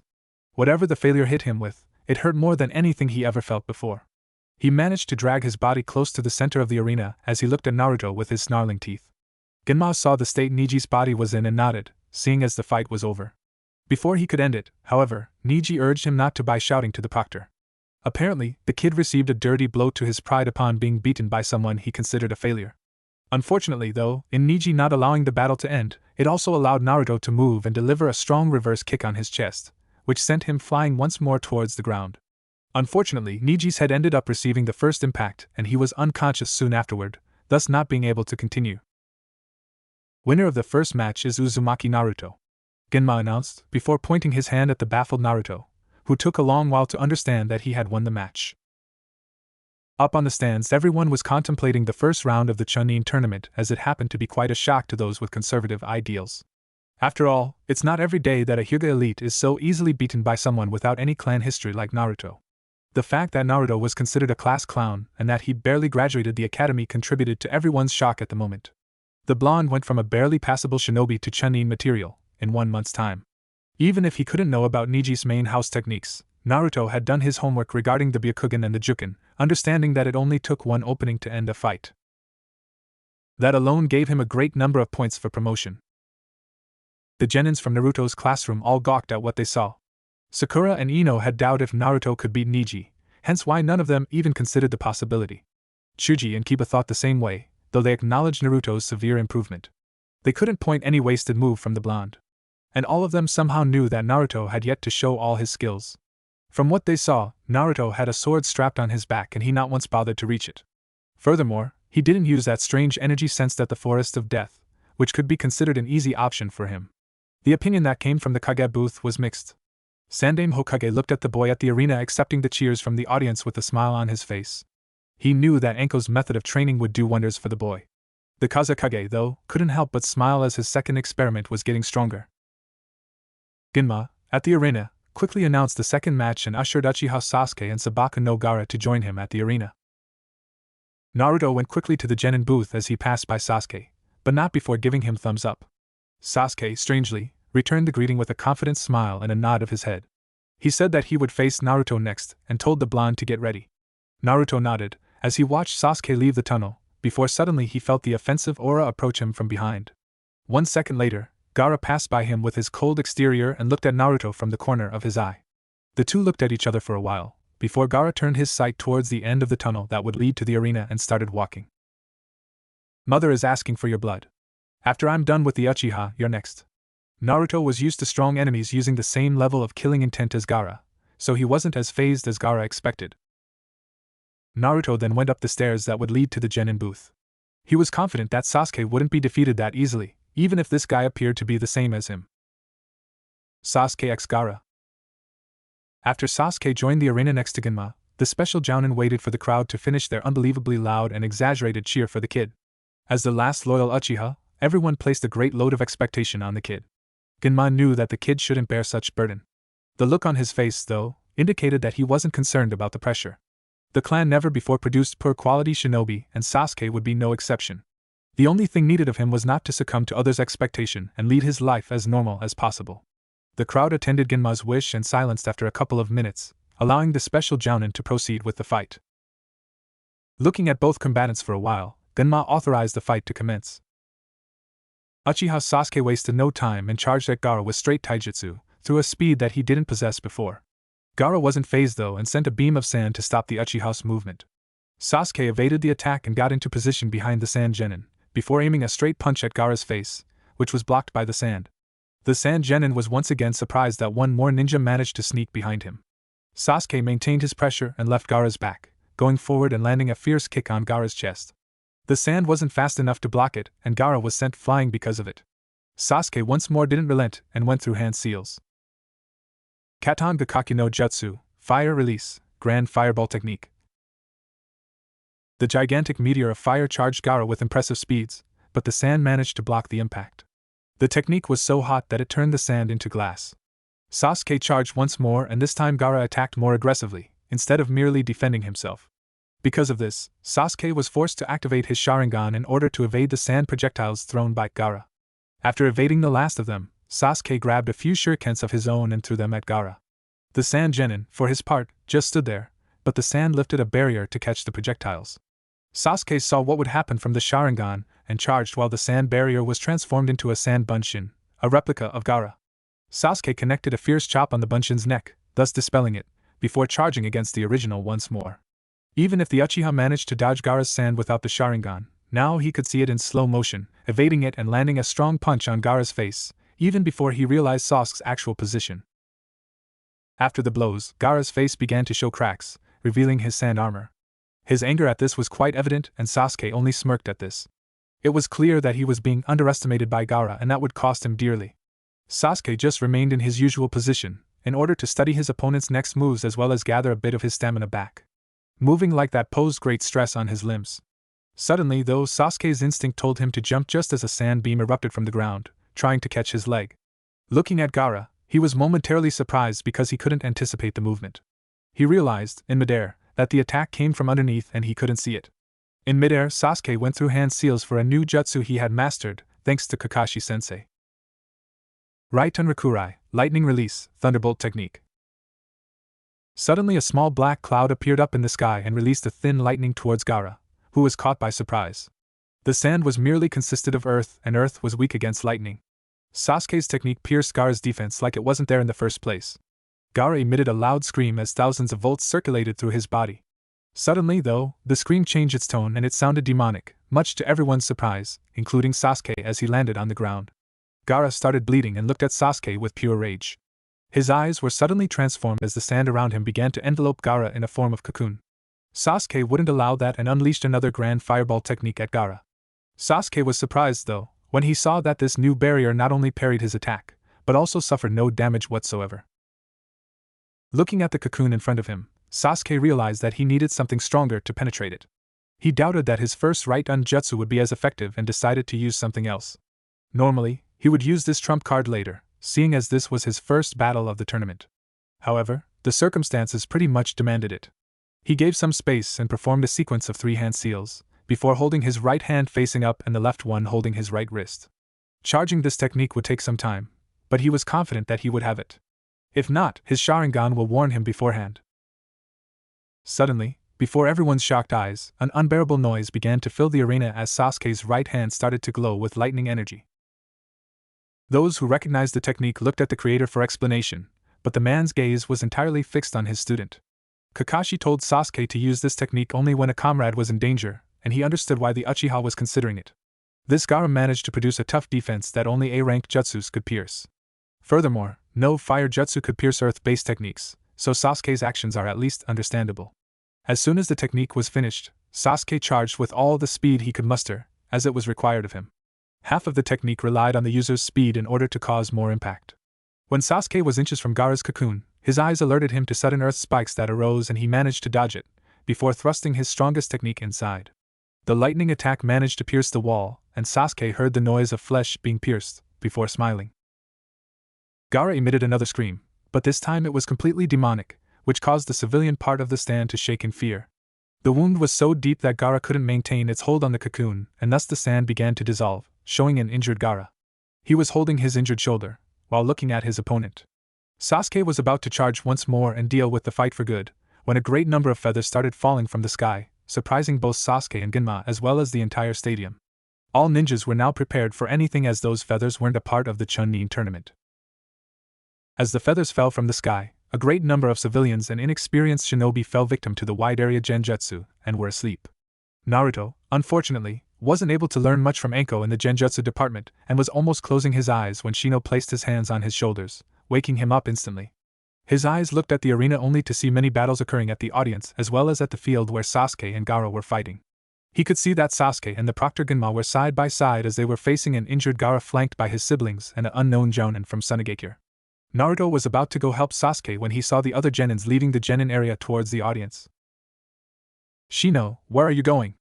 Naruto stopped the Aburame as he was almost out of the blonde genin's sight. "We are going where our Jounin sensei are now, Naruto. You should too." Shino then left with Naruto quickly in tow. He followed the genins up to the audience, but stopped once 5 genins from the sand appeared in front of them. Shino was quick to unleash his bugs and Shikamaru used his shadow to bind the majority of the enemies. Shino and Shikamaru managed to bind 4 of the Chunins, but the 5th one managed to escape and charged towards the genins with speeds that surprised them. He managed to escape from Shino's bugs as well and was about to inflict some serious damage on them with the use of a kunai. The noise of metal meeting metal alerted both Shino and Shikamaru before they saw Naruto parrying his sword with the genin's kunai. They could see that the sword was glowing with chakra. The two began a match of force, before Naruto placed one step backward and released the grip on his sword a bit. As a result, the enemy lost his balance, allowing the blonde to place one step forward and cause a deep slash on the man's stomach. As soon as Naruto heard the sound of metal slicing flesh, a weird feeling punched him right in the gut. Even if he had chosen an art that is knowingly deadly, Naruto had yet to kill anyone with his sword. His eyes lost their color for a while as he faced the man whose life he had taken away. For a while, he stood there gathering a great deal of thoughts, while Shino and Shikamaru stared at his sword which was now drenched with the man's blood. Shinobis are killing machines, that much was true. But it was completely different between reading that sentence in a book and actually performing the act of killing another human being, even if the man was set on killing his friends. Eventually, he woke up from his wondering and turned to his comrades. Now just wasn't the time to stop and ponder on his actions. "Okay, let's go then," Naruto said to both Shino and Shikamaru, who could only nod, after seeing the man bleeding to death on the floor. If Naruto felt that kill, he wasn't showing. With Sasuke. Sasuke was livid with the interruption. He was about to win the battle and fight Naruto next, damn it. He was by Genma's side as they faced the Suna Jounin. Gaara had already left the village with his siblings and Genma tried to stop them only for the Suna Jounin named Baki to stop him from doing so. Leaving a Jinchuriki free to roam these lands was dangerous, but he couldn't do anything about it.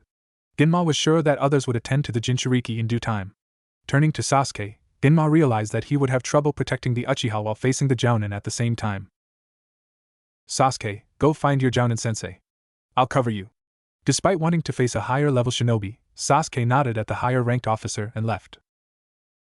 Baki wasn't interested in the genin as he managed to stop anyone from following Gaara. Sasuke was running towards the place where his sensei was busy fighting the enemies. He stopped just as two sound ninjas landed in front of him, forcing him to draw a kunai in defense. His Sharingan was activated just as one of them charged. Sasuke managed to block the enemy's kunai with his, before moving faster than him and stabbing the man in the stomach. His Sharingan caught the other about to move and unleashed a couple of shuriken at his position, surprising the sound genin. With the two on the ground unconscious, Sasuke managed to reach the stands. Looking to his right, he could see Naruto, Shikamaru and Shino approaching the Jounin's position as well. He could see that Naruto was holding his sword and that an enormous energy was circulating through the sword. He couldn't help but smile at this, though, as he wanted to fight the Dobe even more now. The Jounin stopped as Kakashi dealt with the last enemy for the moment, before all the Jounin turned to the last genins. Sakura, Ino, Chuji and Tenten were already there with the Jounins as Kakashi gathered everyone, while the other Jounins dealt with the threat of more enemies. There are 2 areas of essence in protecting, so you must form 2 teams and one will head to the academy and the other to the hospital. I won't have much time, so please listen.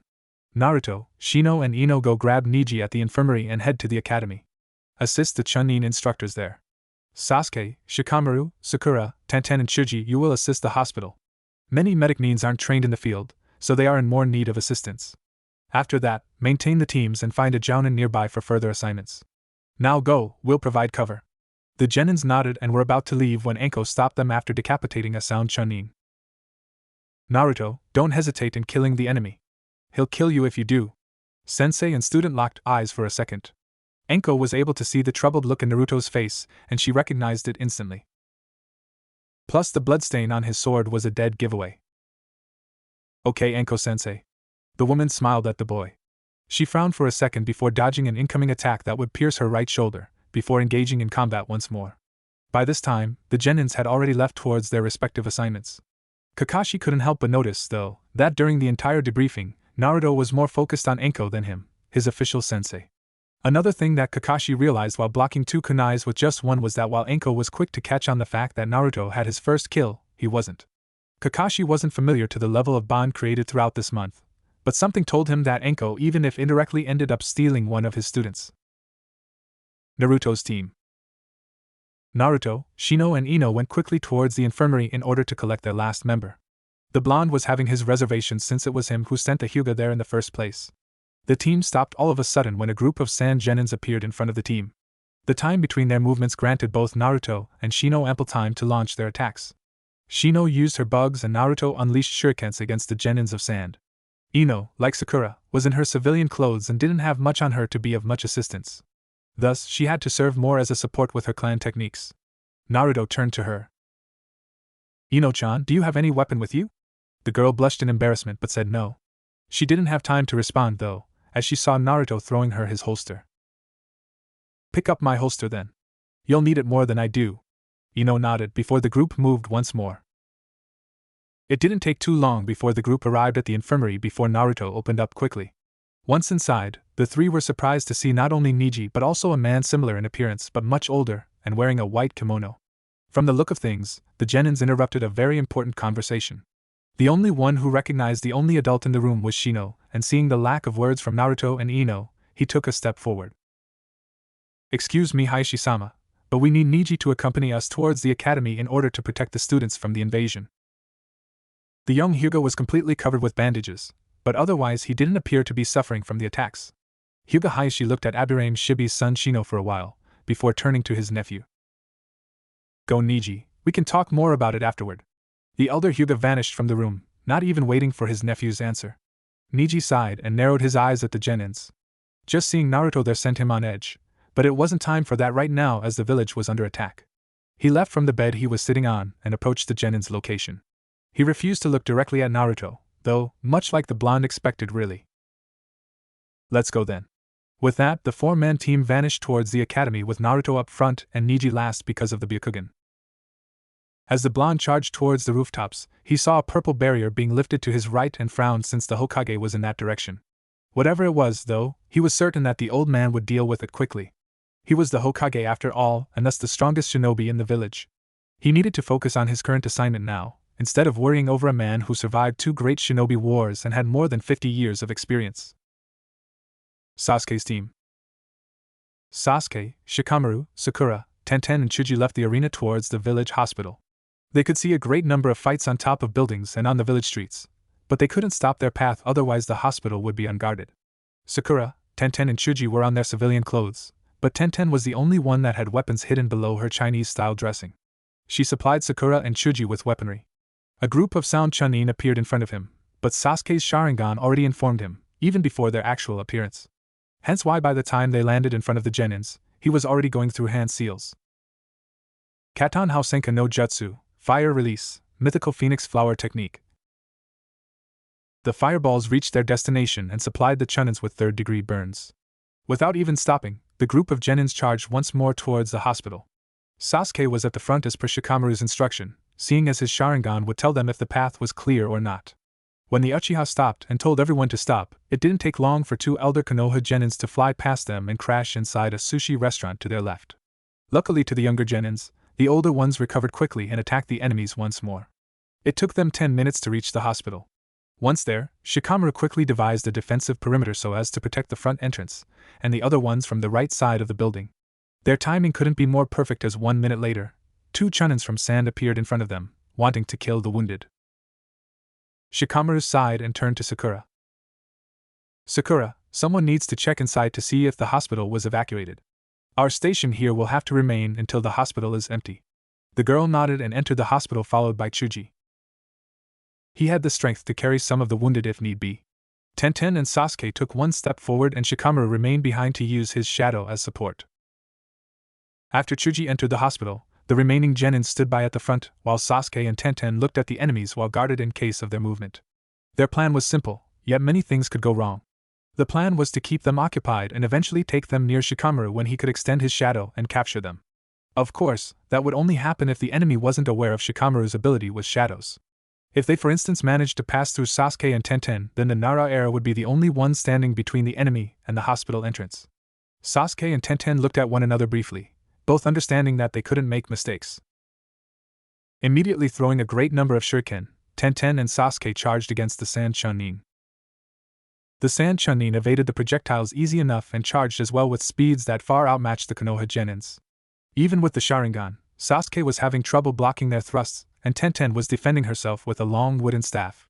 The enemies were easily superior in strength, and the genins knew it.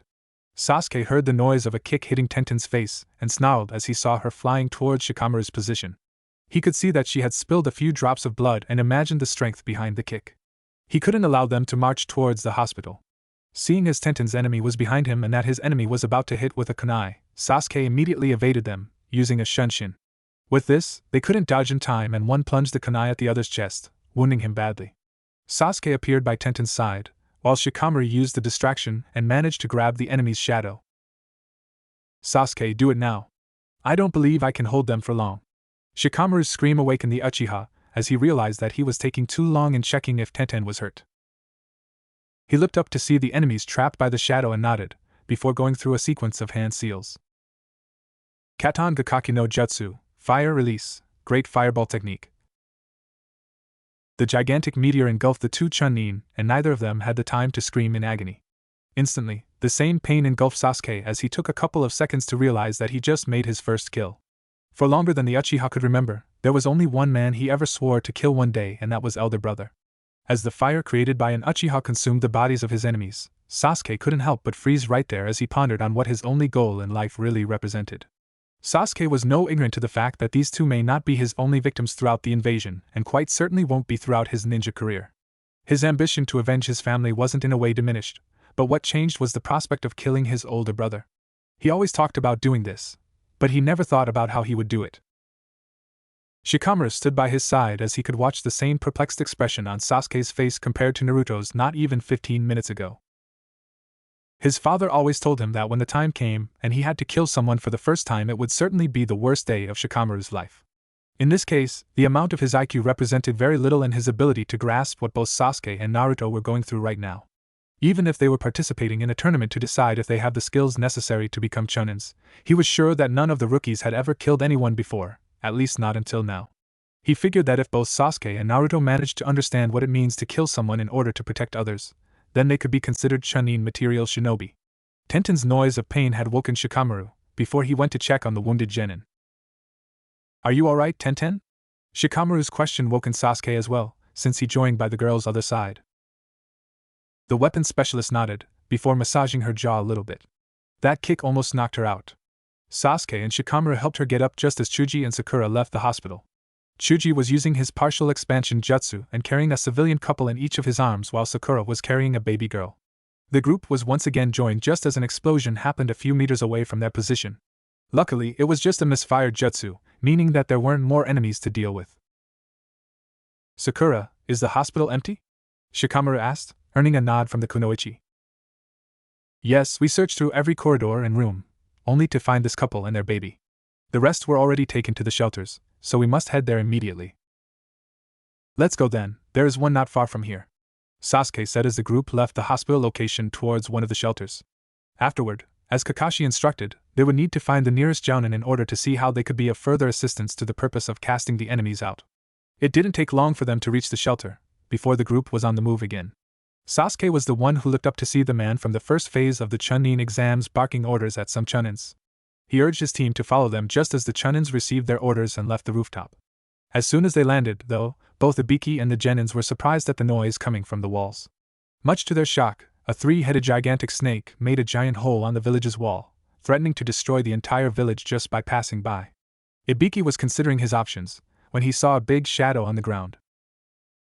The snake could only see stars when a 50-feet Battletoad fell from the sky and right on top of the reptile. With Naruto's team.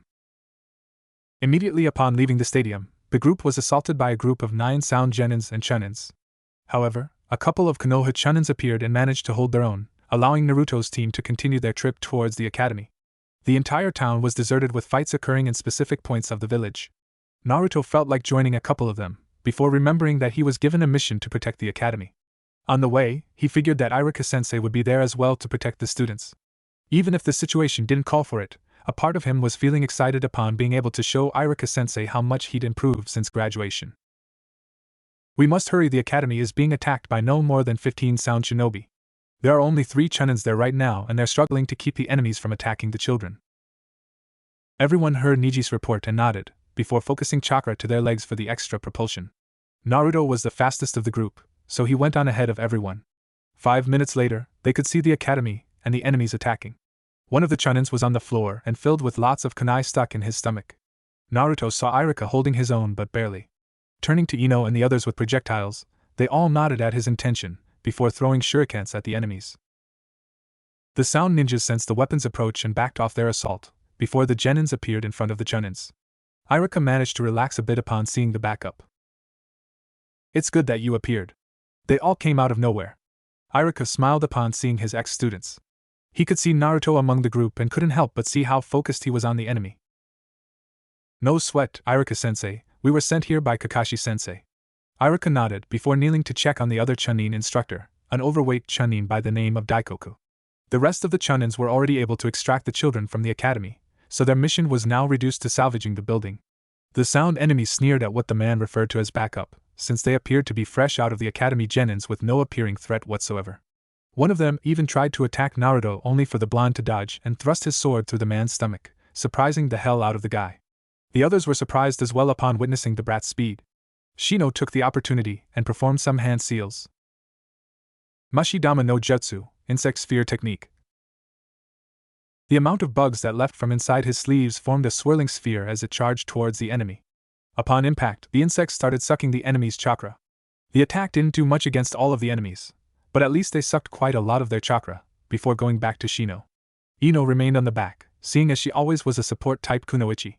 She and Shino remained in the back, while Naruto and Neji stood on the front lines. Both looked at each other and Naruto could swear that Neji wasn't looking forward to working together with him. Well, tough luck Neji, we are now together in this. Naruto thought as he threw the sword up a bit to do a very familiar hand seal. Tajukaiga Bunshin no Jutsu, Multi-Shadow Clone Technique. Instead of bunch of clones though, Naruto opted to summon a team of 3 before joining the clones in a single charge against the enemies. Despite not enjoying Naruto's presence right now, Neji couldn't help but look at the 4 Naruto's coordination and acknowledge their skills. After all, he was also victimized by said coordinated attack. At first it looked like they would charge the enemies head-on, which was an amateur move at best. However, when the clones and the real Naruto reached half distance, the 4 Narutos started changing their positions in random movements, thus confusing the enemy. When the Narutos got closer to the enemy, the sound genins used their rather quick paces to get rid of these clones as well as the real one as quickly as possible. In the last minute, though, only 2 remained forward as they managed to block a few of the attacks, thus allowing the other clone and the real Naruto to move quickly and kill them a good 3 enemies from behind. The rest of the platoon looked surprised at the genin, but one of them managed to slice one of the Naruto's left with a kunai. The real one sensed his cue to leave, just as Neji approached, using Naruto's created distraction. Hack Rokujuinshu, 8 divination signs 6 4 palms of the hand.